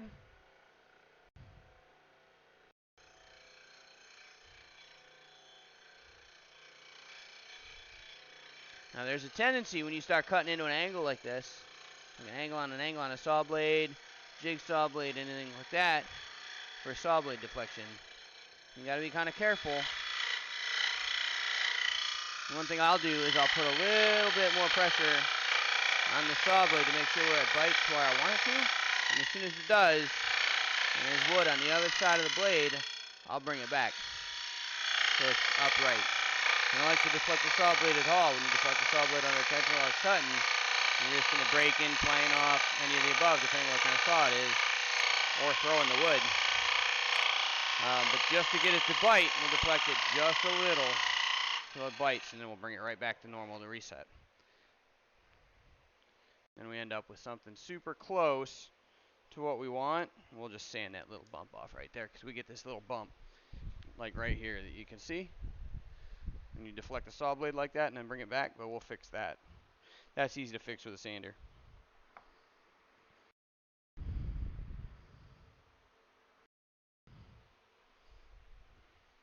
Alright, so now we got it all lined up, all in place. You get the L, and we will cut out the O. That'll be one of the last things we do before we, well, we could do that right now. Let's do that right now. So we got the L has set the precedent at a 1 1/4 inch wide. We've got a 3 1/2 inch wide O right here. So I think 1 1/4 inch, based on looking at the design of the logo, is probably going to get us good enough. It says 2 1/2 inches. It's going to be a 1 inch gap on the inside of the circle. Okay. So we'll do our 1 1/4. Make our mark. I'm going to do a second one. Lower down. Make our mark. Flip it around, do 1 1/4 from the other side.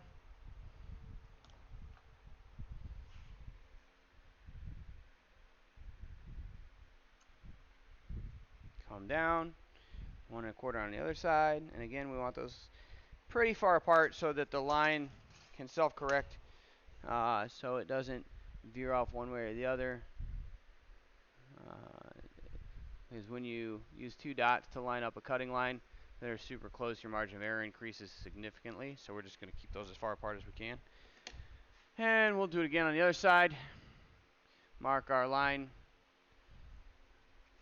Alright, so now we've got a 1 1/4 inch arm on either side. Alright, but we need a 1 1/4 inch on the top. So we'll mark it there. And we'll mark it there. And on the bottom.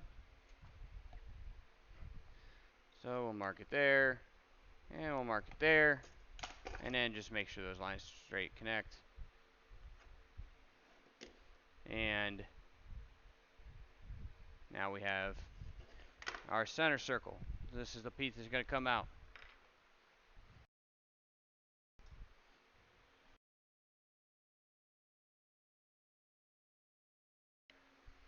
Oh, but how are we going to get a saw in there?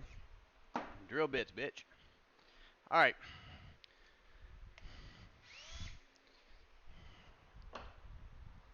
For real. I'm just going to take a drill, and honestly, I'm going to cut a bunch of holes in this. One, it's just less material for me to remove. But second of all, it's just fun. So I'm going to put these on as close to the... That's better. I'm going to put these as close to the line as I can because remember, if we only have a little bit, we're only going to be able to deflect a little bit, and then that saw blade bite is not going to be, it's going to be a little bent. So, like we were just talking about over here. So I'm going to just go ahead and drop a hole near one of the lines. Let's see how I did. So it's close. Okay. The other option we have too is we'll pull out the hand chisels. If it's not quite smooth the way we want it to, we can pull the hand chisels out, and that will be perfectly okay too.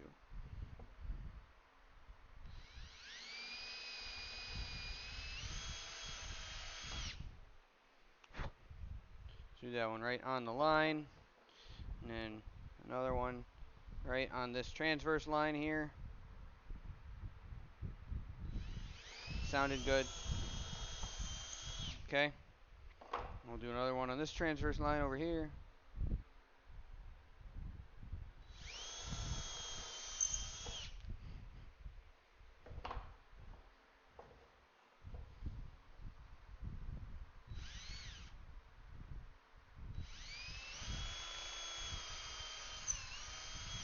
Okay.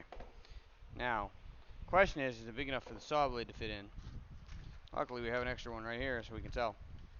Because what we're going to do is we're going to put the wood on the blade, on the saw, and then we're going to pass the blade through it and re-blade the saw. And that does work. And I'll show you what I'm talking about here in a minute. Come on over.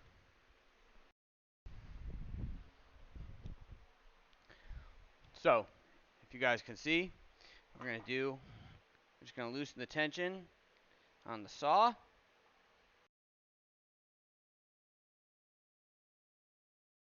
Drop that saw blade, bring that arm off. Radiating arm right here. We're going to go ahead and drop that wood, that saw blade right through the wood on the saw blade, where you want to say it. And we're just going to bring that arm back in, and then we're going to retighten this saw blade. So now we've got a saw blade inside the wood. Let's make sure it's tight enough before we start cutting. Sounds good. Let's give it a little test cut.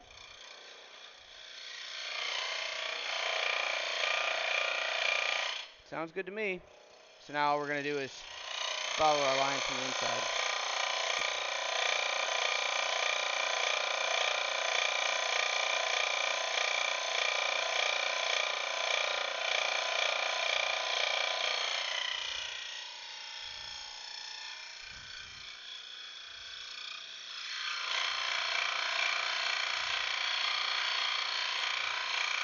You can do this with a dig saw.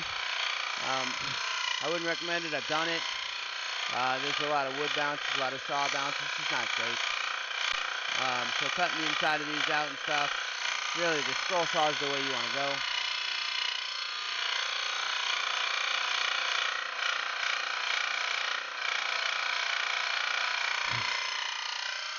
And we'll get to right there. We'll just cut into the other drill hole that I cut.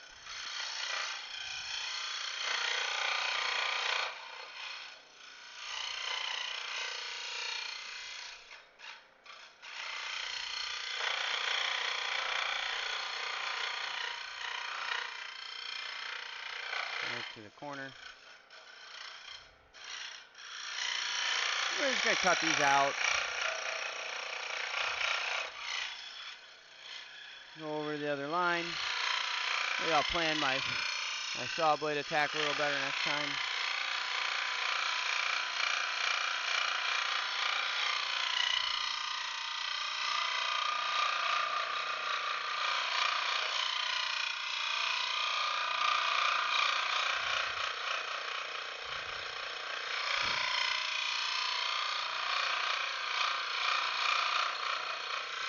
Came off the line a little bit, so we'll just adjust. And again, Everything's fixable with sandpaper. Come right down to the line. Roll around, roll it through. Right to the other drill hole. Take this to the bottom.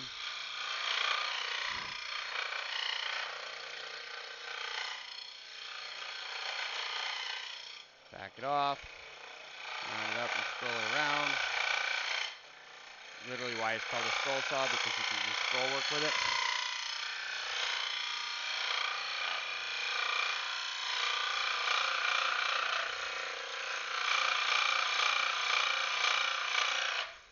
Now, for the most part, what we have is a punched out piece of wood. It's not bad. So now we'll just come in, we'll clean up the edges.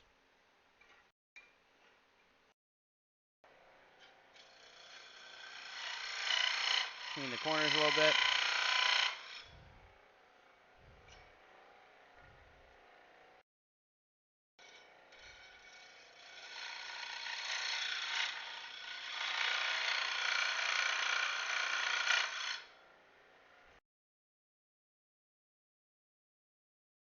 And get the debris out.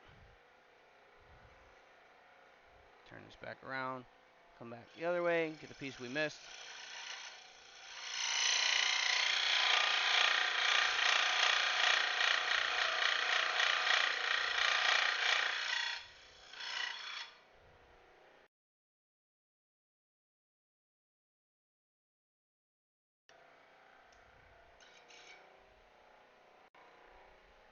Again, don't reach in by a moving saw blade. That's for professionals and idiots. I think I fall into the second one.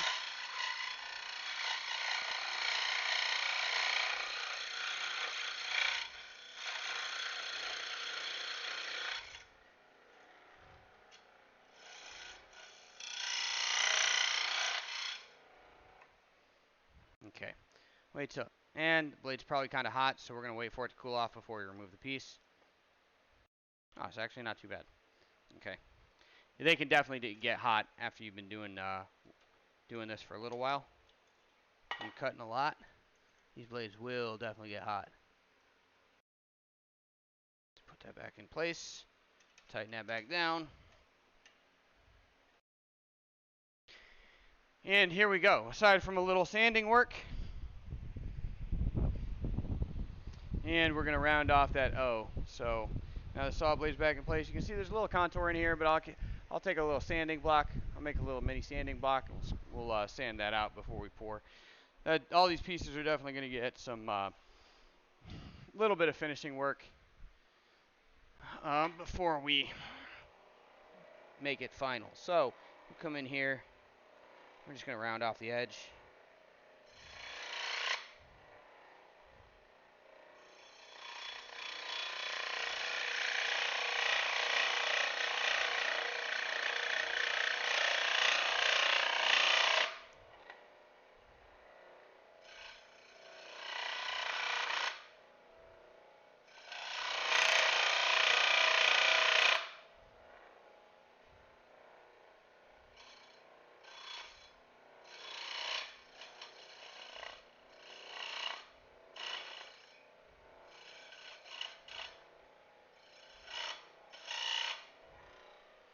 We got the basic curve, and then again, we'll just sand that down to a better round.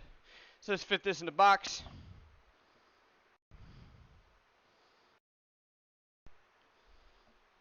And here we go.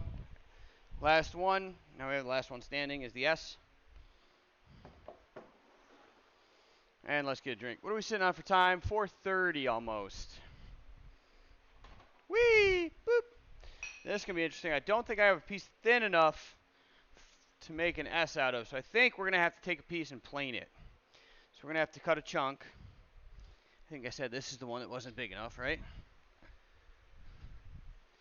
Oh, I didn't even show you guys. Here we go.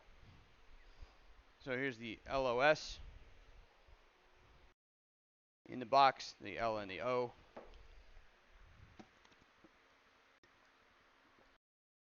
All right.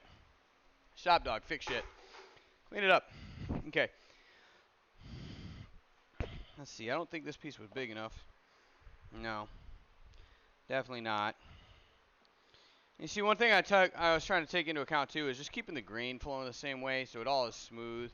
Looks like the water falls down to the bottom. One thing you got to take into account with woodworking and all the other stuff is like grain direction is a big deal. From everything from the way that it looks, just cosmetically, to function and strength. You have more strength going with the grain than against it. You can actually shear a piece of wood off if you go against the grain, if you build it without taking that in consideration. So one thing I always got to think about and keep in mind. So, okay. So I got a couple of black walnut scraps. We're going to put this over here by the black walnut. I keep a lot of scrap, guys, because you can find out, you can do a lot with wood scraps. And then when you need a small little piece of wood for something, you know, you don't want to cut up a big ass piece of wood for one little 2-inch block or something like that, especially if you had plans for it. So I'll keep all my scraps around. And then what I'll also end up doing is if my kids want to play or something like that, then they can play with the scrap wood. So out of this, we're going to use this thinner slab. It looks like I could do something like this, like a rail or a top to like a joiner piece. I think what I'm going to end up doing is keeping this piece specifically to cut bow ties out of if I have to.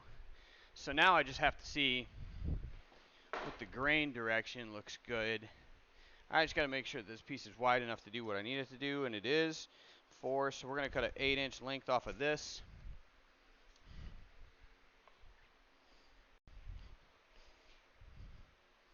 You guys can't really, it's over in the corner, guys. So we're going to cut an 8-inch length off of this and kind of end up with a knot right there. Let's see if it goes through to the other side. It doesn't. It looks like it was a, yeah,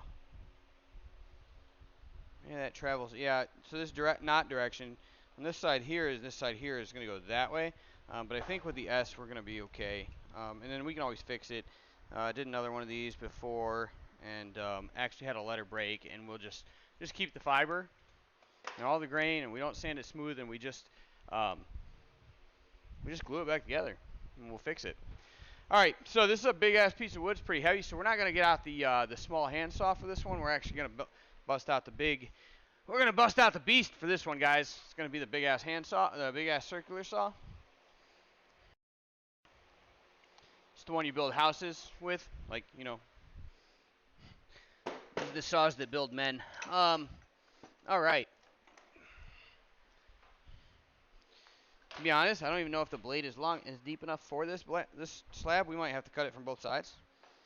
Or, dun dun dun, maybe I'll just cut it long and hit it with a hammer. So when it breaks and chunks out. Well, I don't like wasting wood. Watch your cord. Make sure your cord direction is always good. I'm going to go ahead and I am going to cut on the saw itself, but I'm going to close this gap up.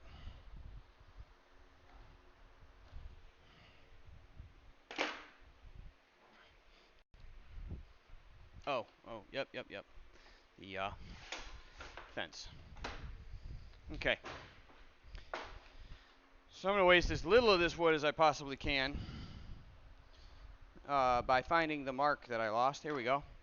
And ready. Watch the cord. Make sure you never cut your cord on your saw, because then you won't use the saw again. You have to replace the cord.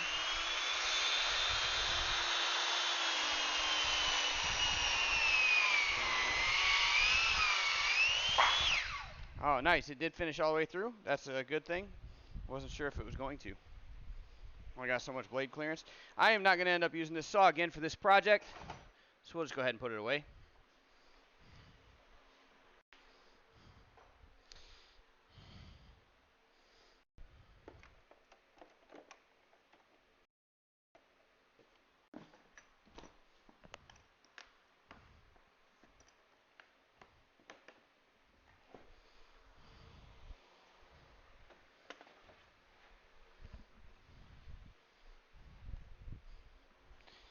The scroll saw will be getting used again, but it's going to be a few minutes, so we'll put that over there.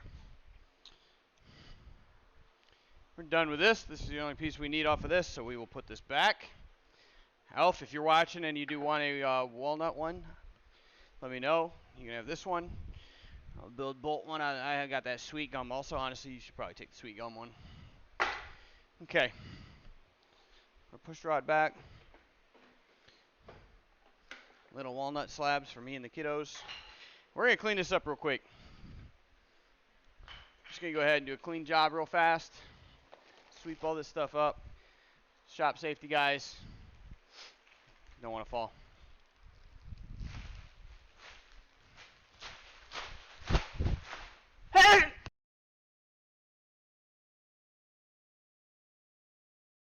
All right, sorry about that. So one thing I love about walnut is the smell when you're working with it, along the fact that it's just a beautiful wood. But one thing I hate about the walnut is the smell. No, it's not the smell. It's the so walnut and some of the harder woods actually make a finer sawdust. And when you're working out of the ventilator, like I'm trying to talk to you guys, and I don't usually work with a ventilator anyway, because I have breathing problems as it is. You'd think I'd wear a ventilator to prevent it, but I can't breathe with a ventilator on very well, and I like to breathe. So the finer sawdust and stuff, it's really bad about getting up in your nose and everything else. Like, I'll get done with a day of like just working with nothing but black walnut and oak too sometimes. And I'll go in, I gotta blow my nose. It's all black, it's coming out. It's all the walnut dust, and so wear a ventilator.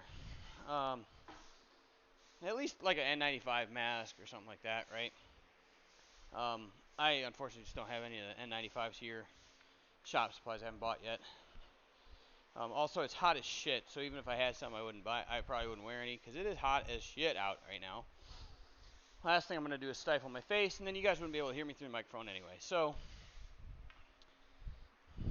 yay! Alright, so we're going to pick up all this trash real quick, clean the shop floor, and then we'll be getting back to it. Alright, let's get all the big stuff.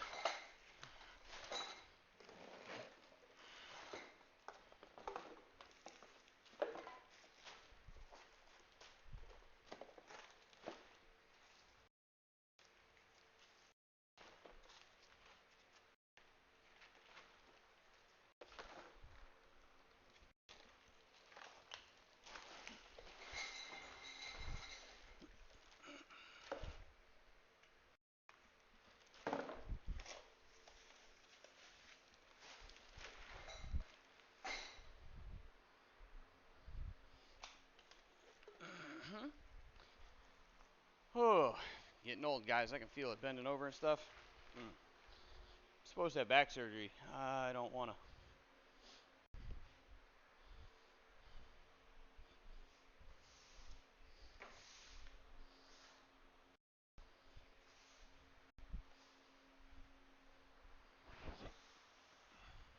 Spider! There we go. Just didn't want to die.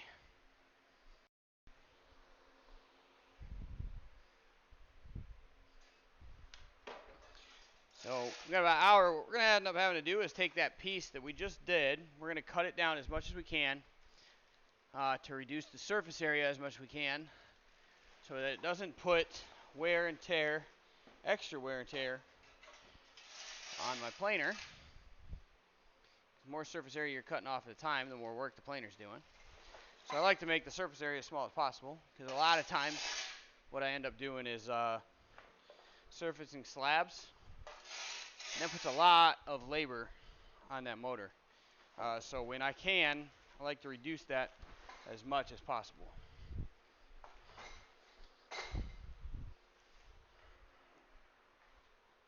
All right, so now I'm going to do, pull this over here just a little bit.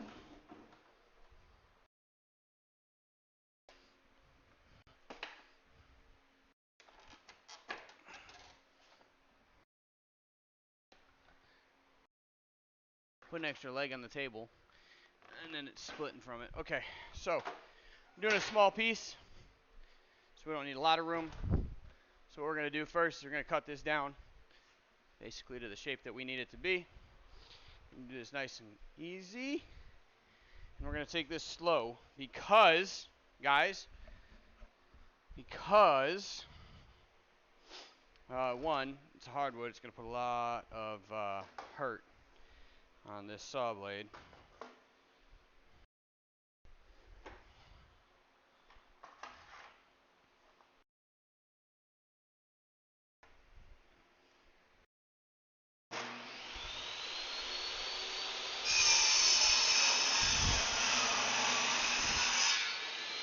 You know what would help is if I increase the height on the saw blade. So when you're doing this, one thing you guys want to do when you're about to set a saw blade, you just want the teeth to break through the top surface of whatever it is you're cutting on. Okay? So they just need to be just tall enough to break through. One, this is going to decrease the amount of saw blade that's above the wood that you could possibly cut your finger on. So from a safety aspect. But two, also, it helps with air circulation stuff, and then it helps with the actual cutting surface of the saw. You're putting a lot more of the work across the entire front arc of the blade instead of just the first couple teeth to do all the work of the cutting.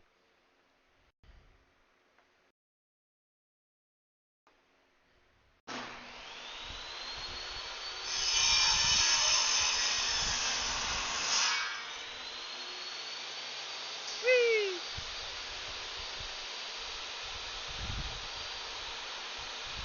I'm actually gonna cut this from the other side. I don't think I like the way that was looking. Constantly thinking about safety. I don't want to cut my hands off. If anybody out there wants to buy me a saw stop, that'd be nice. But that's okay. And right now I'm cutting mostly bark. Getting a little bit of jiggle in the wood, a little bit of force from the saw blade. So you saw I didn't let go of the wood. I'm not going to let go of the wood. But what I did, let go of the force with which I was kind of hanging onto it with. Okay. And now we're pretty square for what we want. We got some bark left on here and some contour and stuff, but we're going to fix that because we're going to take this over to the planer. Uh-oh.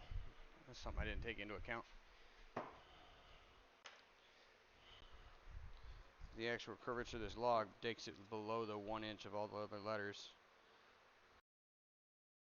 Does it? Yeah, on the outskirts of it, it does. So we'll see how it turns out, and there may just be epoxy underneath it. As long as it supports it, it'll be fine. What matters is the way the top looks. All right, so we're going to go ahead before we do anything.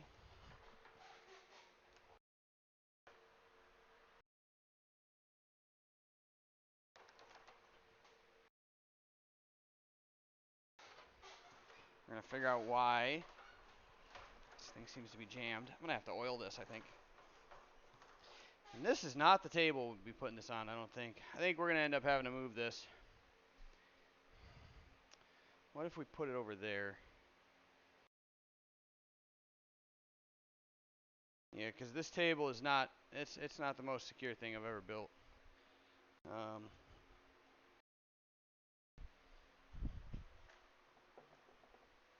Oh, those aren't screwed down yet. Shit. Although, those aren't screwed down yet. Let's do this. Let's do this. We're going to move the drill press. It's not extremely heavy, but it's not convenient either.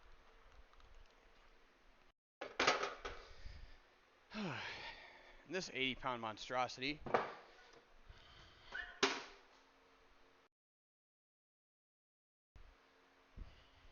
Let's change the camera angle for y'all. Let me see if we can get a better angle on what's going on over here. Miter planer. Let's see how that works. I don't know if the drill, if that table is in this camera shot or not. Let's find out.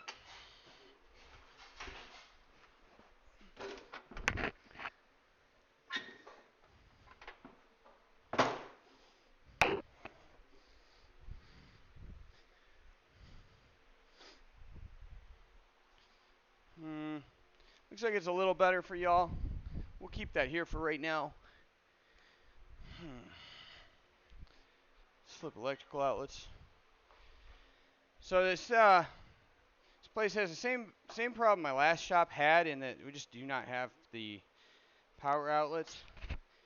But one thing it has that makes that not so inconvenient is room. My other garage is actually bigger than this. It's just organized better.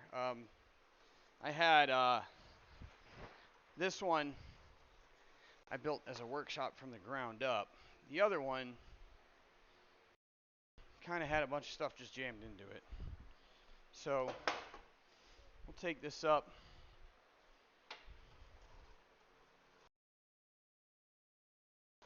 Now I cleaned all these out before we moved.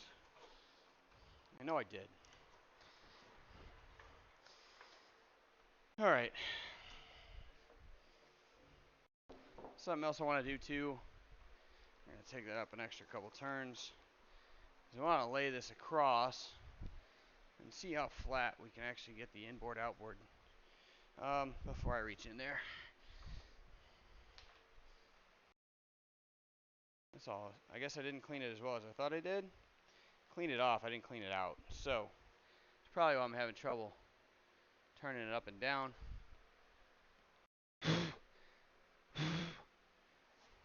Wood chips from another project. Wood shavings, rather. It's not going to matter so much on this piece. I'm going to end up lining up the infeed and outfeed tables on this. Ugh.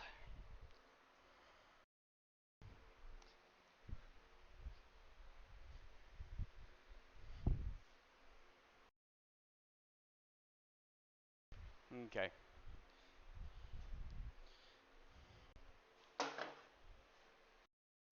Drop it down. So we've got on this 4-inch piece of wood. The most we're going to take off, I think, right off this is going to be an 1/8 of an inch, or I'm sorry, a 1/16 of an inch at a time, which is 1 complete revolution of the knob. Each quarter turn is 1/64. Makes 4/64ths is a full turn, which means it's 1/16. So that's the most we're ever going to take off a 4-inch piece of wood at a time right here. Let's see how we do.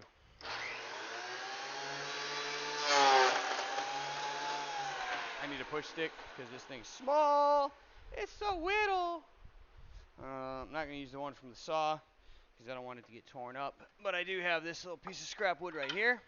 Again, another reason why I'm always going to keep extra wood around. So I'm going to push this back out. Let's raise this up. Push it out. Raise this up. Unlock it from the tension. Go ahead and push that out. Alright, so you can see it's already kind of starting to eat.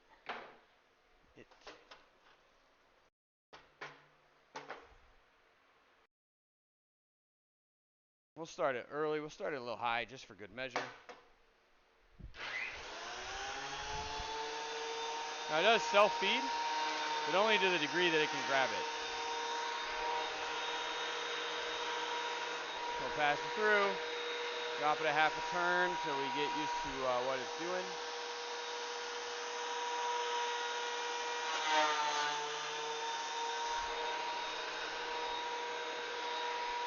Half a turn down, push that through.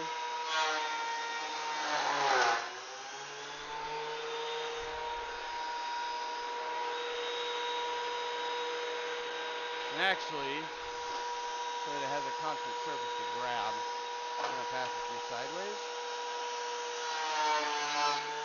And that should come out a little flatter because what it's doing is it's grabbing it and it's dipping it.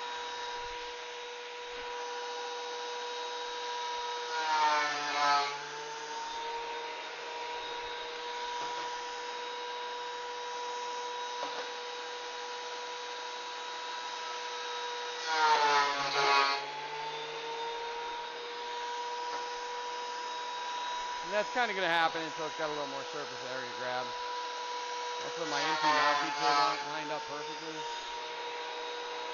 So as much as I didn't think that's going to be a factor, it might be.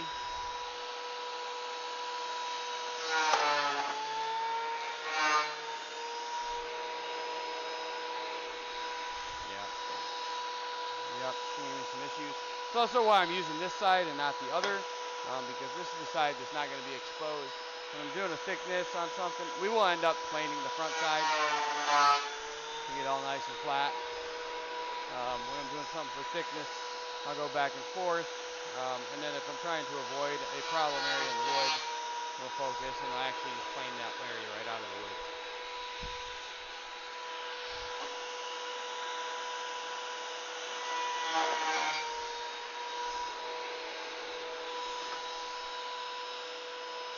Full turn this time. We have to take this down to a full inch.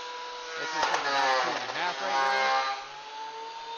So we've got some room to play. We've got some room to mess up. We've got some room to kind of adjust. And we're going to get more aggressive on it. We're going to go 1/16 of an inch. So we're sitting at 2 and a 16 inches right now. So we got to get all the way down to 1. So if we're taking a 16th off at a time, it's going to be about another 20 passes through here, 18, right? Get that smooth again. I want that gripping surface to be smooth.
I'll show you guys this in another video. The way this works, it's actually got a spinning drum in the head unit with 3 extremely sharp stainless steel knives on it, and spinning about,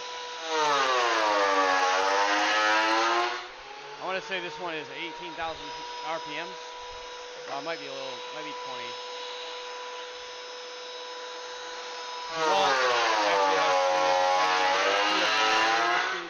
I think it's 20,000 RPMs.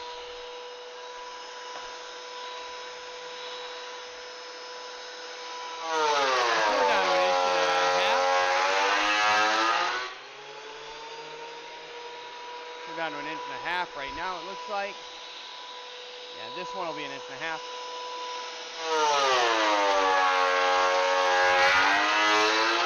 So the 1/16 of an inch per pass. We need another half, so we got 8 more passes.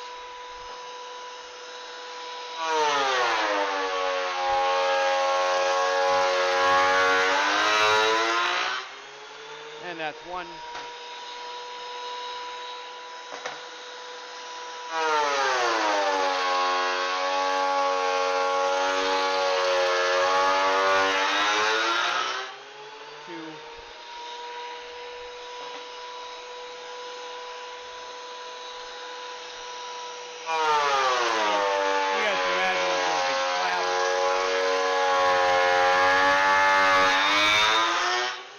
More surface area that you're planing at one point in time, the smaller of a pass you can make, obviously because you're cutting more surface area in one pass.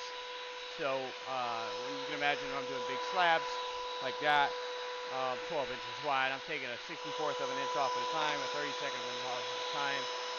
I get my slabs cut to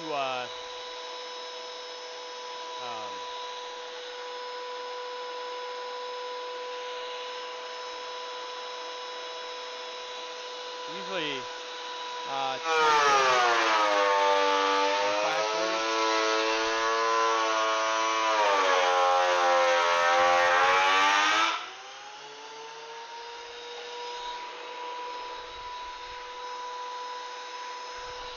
We're at 1¼ inch right now, so we've got 4 more passes to go. But you can imagine trying to cut that down.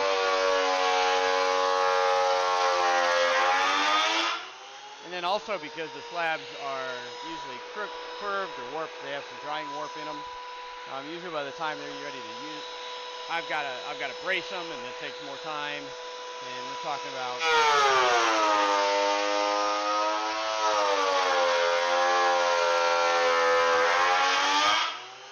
So when we're doing a full piece, a full slab, I could cut one slab. I could take hours to thickness out one slab. So you can imagine it takes a while.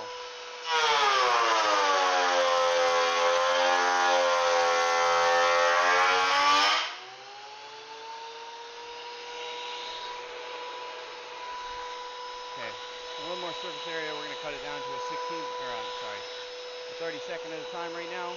We are at almost there.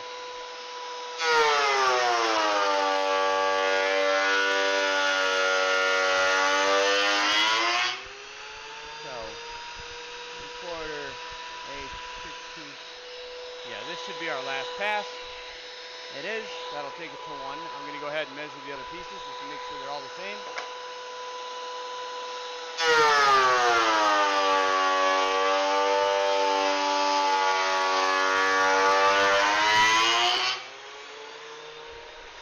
We'll let that cool off a little bit. We'll switch cameras, bring it back over to the router table where everything's staged. Watch it be thicker than an inch, and I went too far. Nope, we are right on the money. Excellent. So now we're going to cut the S out of this. I tell you what we're going to do is we're going to pass this through at one time with like a 64th of an inch, because there's some surface on here I want to get rid of, and I don't want to wait till the sanding process to do it. So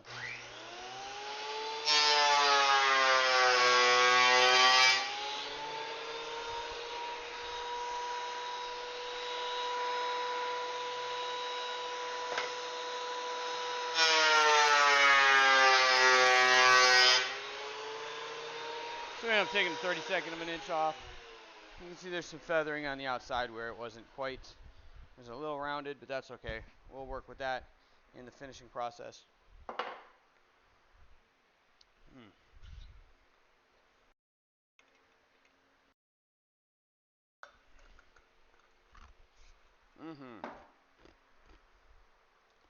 So, just like on the L, the S has a little bit of a tail. One thing we're going to do, we're going to go ahead and cut this down to fit in the box.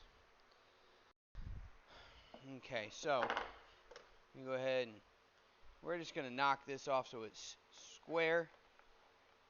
Just going to run that through real fast, and then go ahead and measure this up.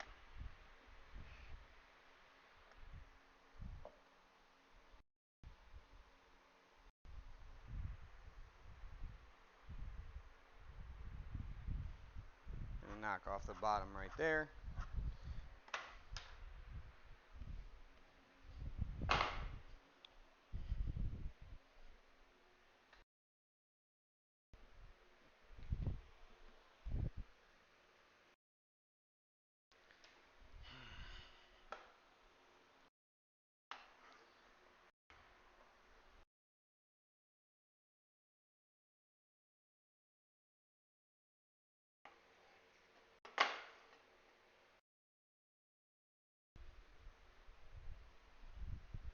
Alright, and we run the power cable.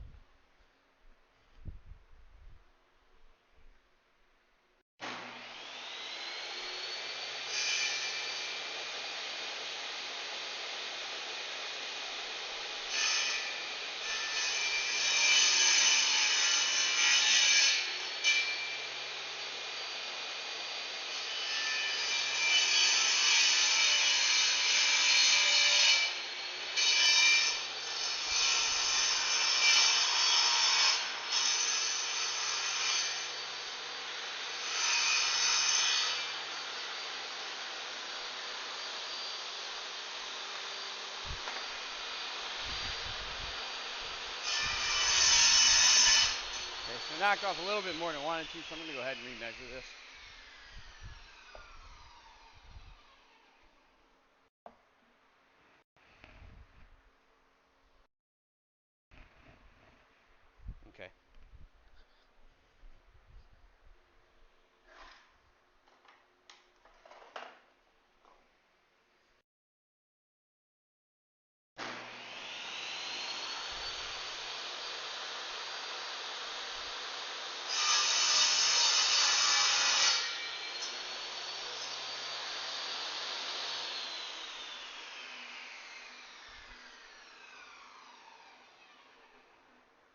That's not square. That's what's up. Okay, we're going to go ahead and use the fence. We're going to square up the other side that I've been using for a guide that wasn't quite square.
Now, we'll cut this block nice and pretty and flat and square.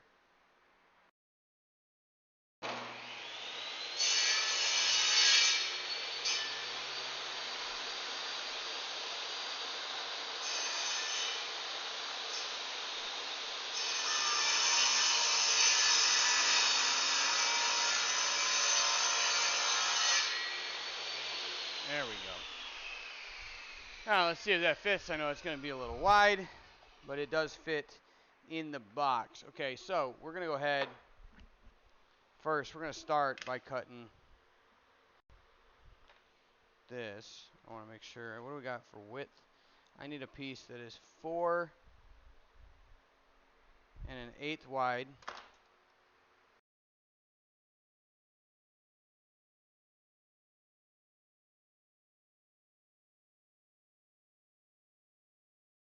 And we're at 4 3/8 right now. So I'm getting a little close.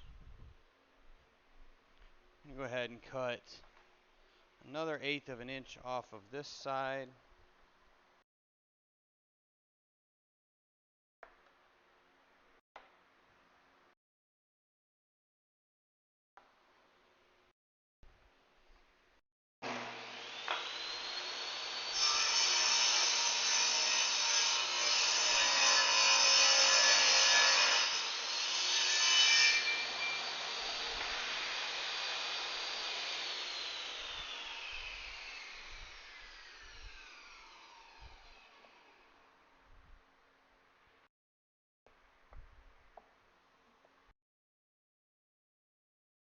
And an 1/8 of an inch off of that side.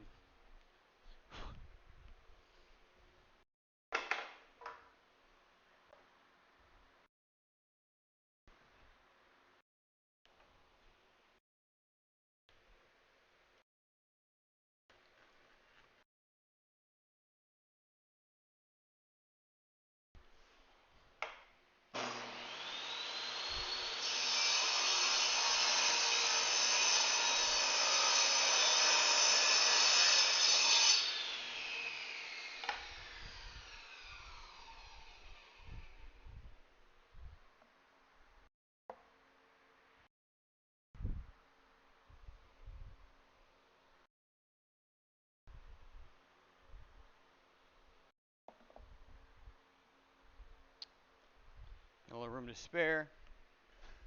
I'm just going to cut it down a little bit at a time until we're good to go.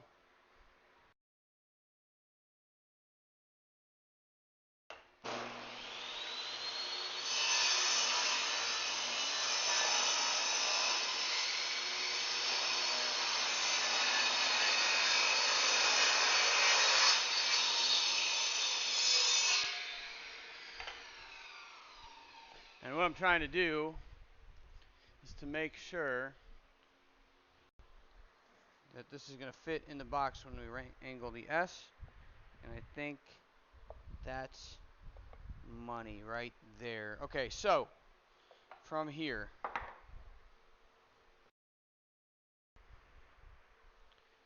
go ahead. That's a little funny.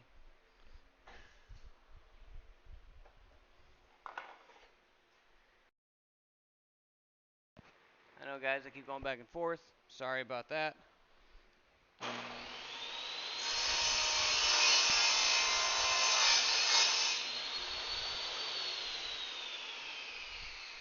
Just making sure the edges are just right so that they do fit.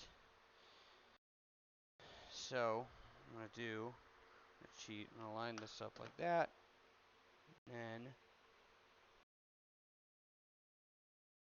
carry that straight edge right there. Cool little geometry trick. Go to school, kiddos. And there's the line that matches the O.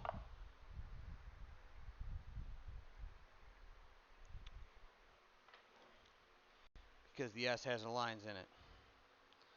It's got a little ear on it. So, I'm going to just round this off for the S. That's just going to get rounded. It's nice because it got that piece that needs to come off anyway. This piece is going to get rounded. And we're talking about this piece going to get rounded. Okay, that's going to be a tail. And I need that tail to be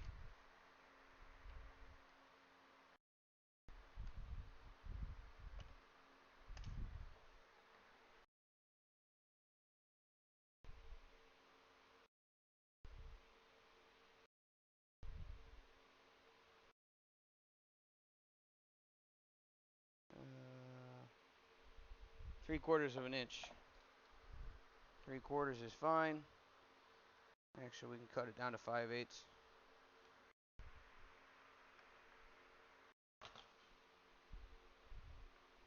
Okay.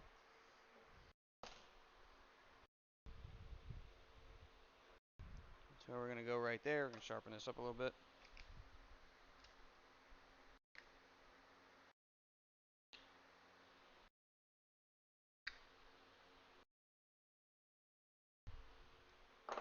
Okay. Now, center point. Everything on the S hinges around the center point. So 7 1/4. So 3 5/8. 3 5/8. 3 5/8 sounds pretty. Or 7/8. 7 1/4 is 29/4. And a half is 14 1/2 quarters. That's 29/8 is 3. I was right the first time. 3 5/8. Yeah, I was, because I can math. Go to school, kiddos. 3 5/8. 3 5/8. 3 5/8. We're going to put a center line right down the middle, because that's where center lines go.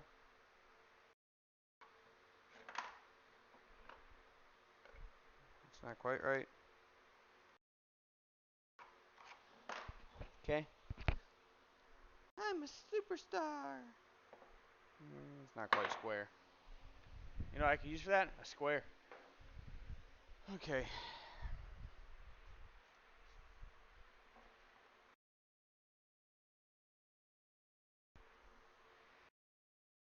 So, stop that at 4. Guess what? 4 plus 3 5/8. 7 5/8.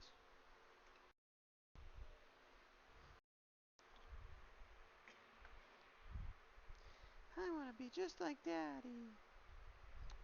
Let's see. 7 5/8. 7 5/8 plus deviation. Because you suck. You suck again. Okay. Okay. Cool, cool. That's pretty square. Considering that it's not a perfect 90 degrees. That's okay. That's okay. Fuck around and find out. Make the line bigger. It's less precise, but it covers it. Okay.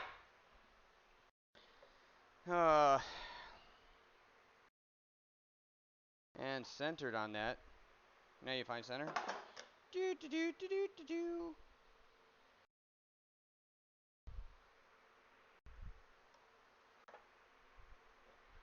There it is. Centered. Okay. Now, how high?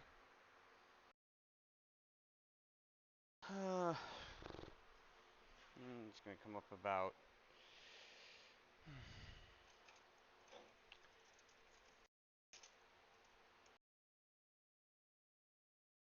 Anything else is 1 1/4, so we'll do 1 1/4 here, 1 1/4 there.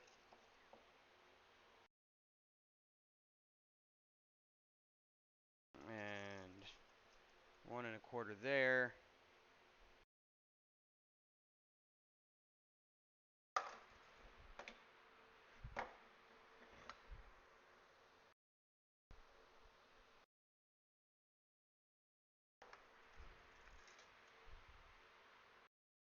Oh, look at that. I stopped it at 1 1/4. That's amazing. Do, do, do, do, do, do. It's got a little tail that comes up. Boop, doop. And then, not quite the same angle. So we'll just chuck it off the side. I'm like, what? I don't like you. Get out. Okay. And now,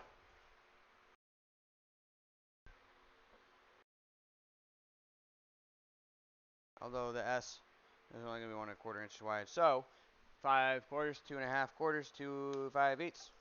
I'm like good at this math thing. Okay. So 5/8 up. Huh. Right there.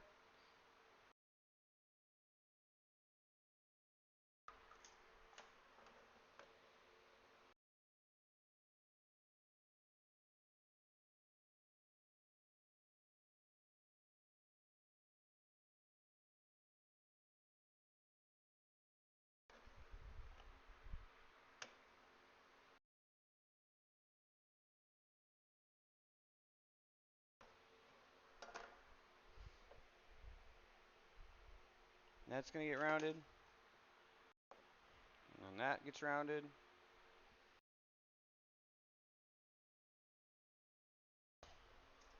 Ha ha ha ha ha. Shit. You suck again. Damn it.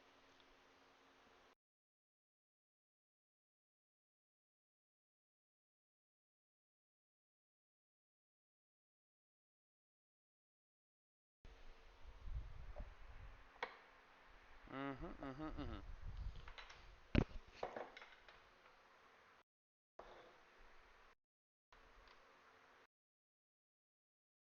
Okay, this is what we'll do.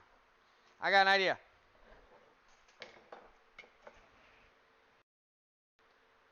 I always got to save my own ass. All right, here we go. I'm going to plug the scroll saw in.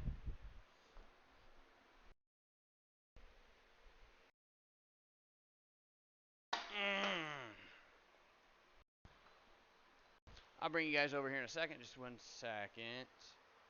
Got about 20 minutes, so we're going to make this first cut. And then we're going to come back to the S tomorrow. So, y'all hang out for a sec. We're going to cut this real quick. Cut you, vato. Let's go, SA. Ha, SA. What is this? It's a Chuck E. Cheese token! No, it's not. 10 cent. From where?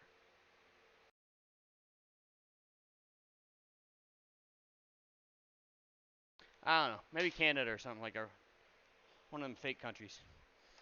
Okay.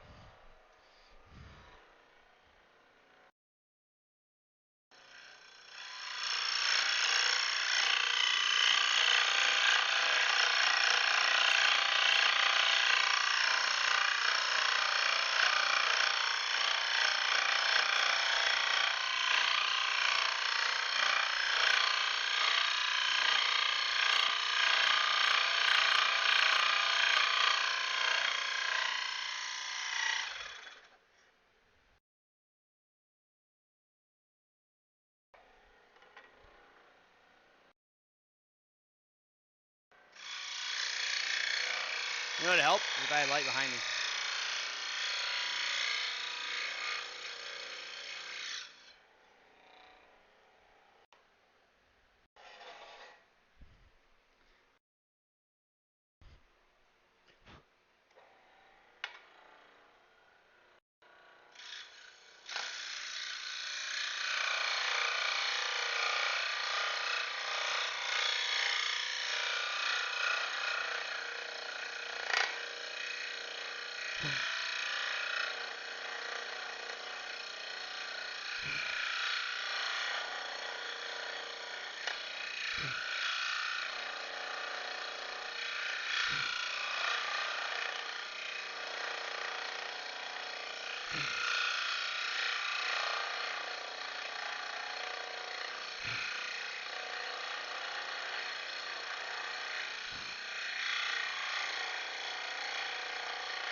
That's straight.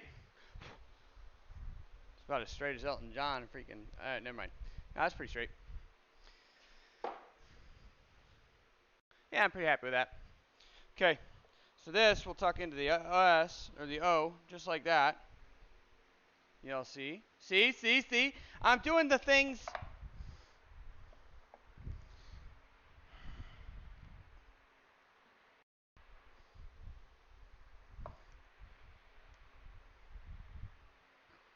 So it's got some. All right. I'm just gonna cut this curve off real quick because it's not wanting to play nice in the box. Get in your box. There's a dirty joke in there somewhere.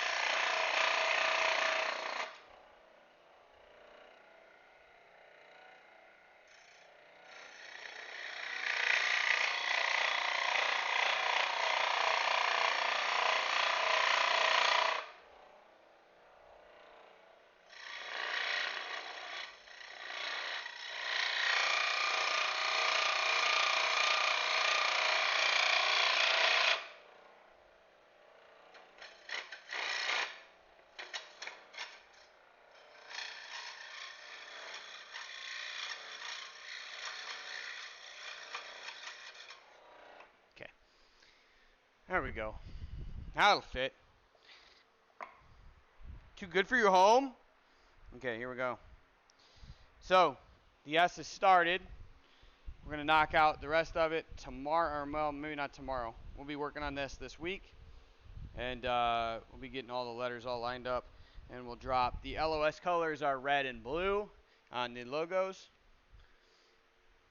Let me try this again. All right, hey, so you can check this out. Here's our LOS. The S is use your imagination. It's in there somewhere, I promise. And then once we get this all done, we'll get that scrolled out and set it aside so we can build the second one. Because we're going to pour the two LOS stands at the same time so I don't waste epoxy containers. Try to do efficient stuff, so it'll be great. And we'll be doing that here in the next couple days, guys. Tomorrow I don't plan on streaming, but I'll be playing probably Apex like tomorrow afternoon. Maybe, I don't know, we'll see. I may be back on tonight. I doubt it. I wouldn't hold out, guys. We're getting all cleaned up. We're going out for the night tonight, so I wouldn't expect to see too many of y'all.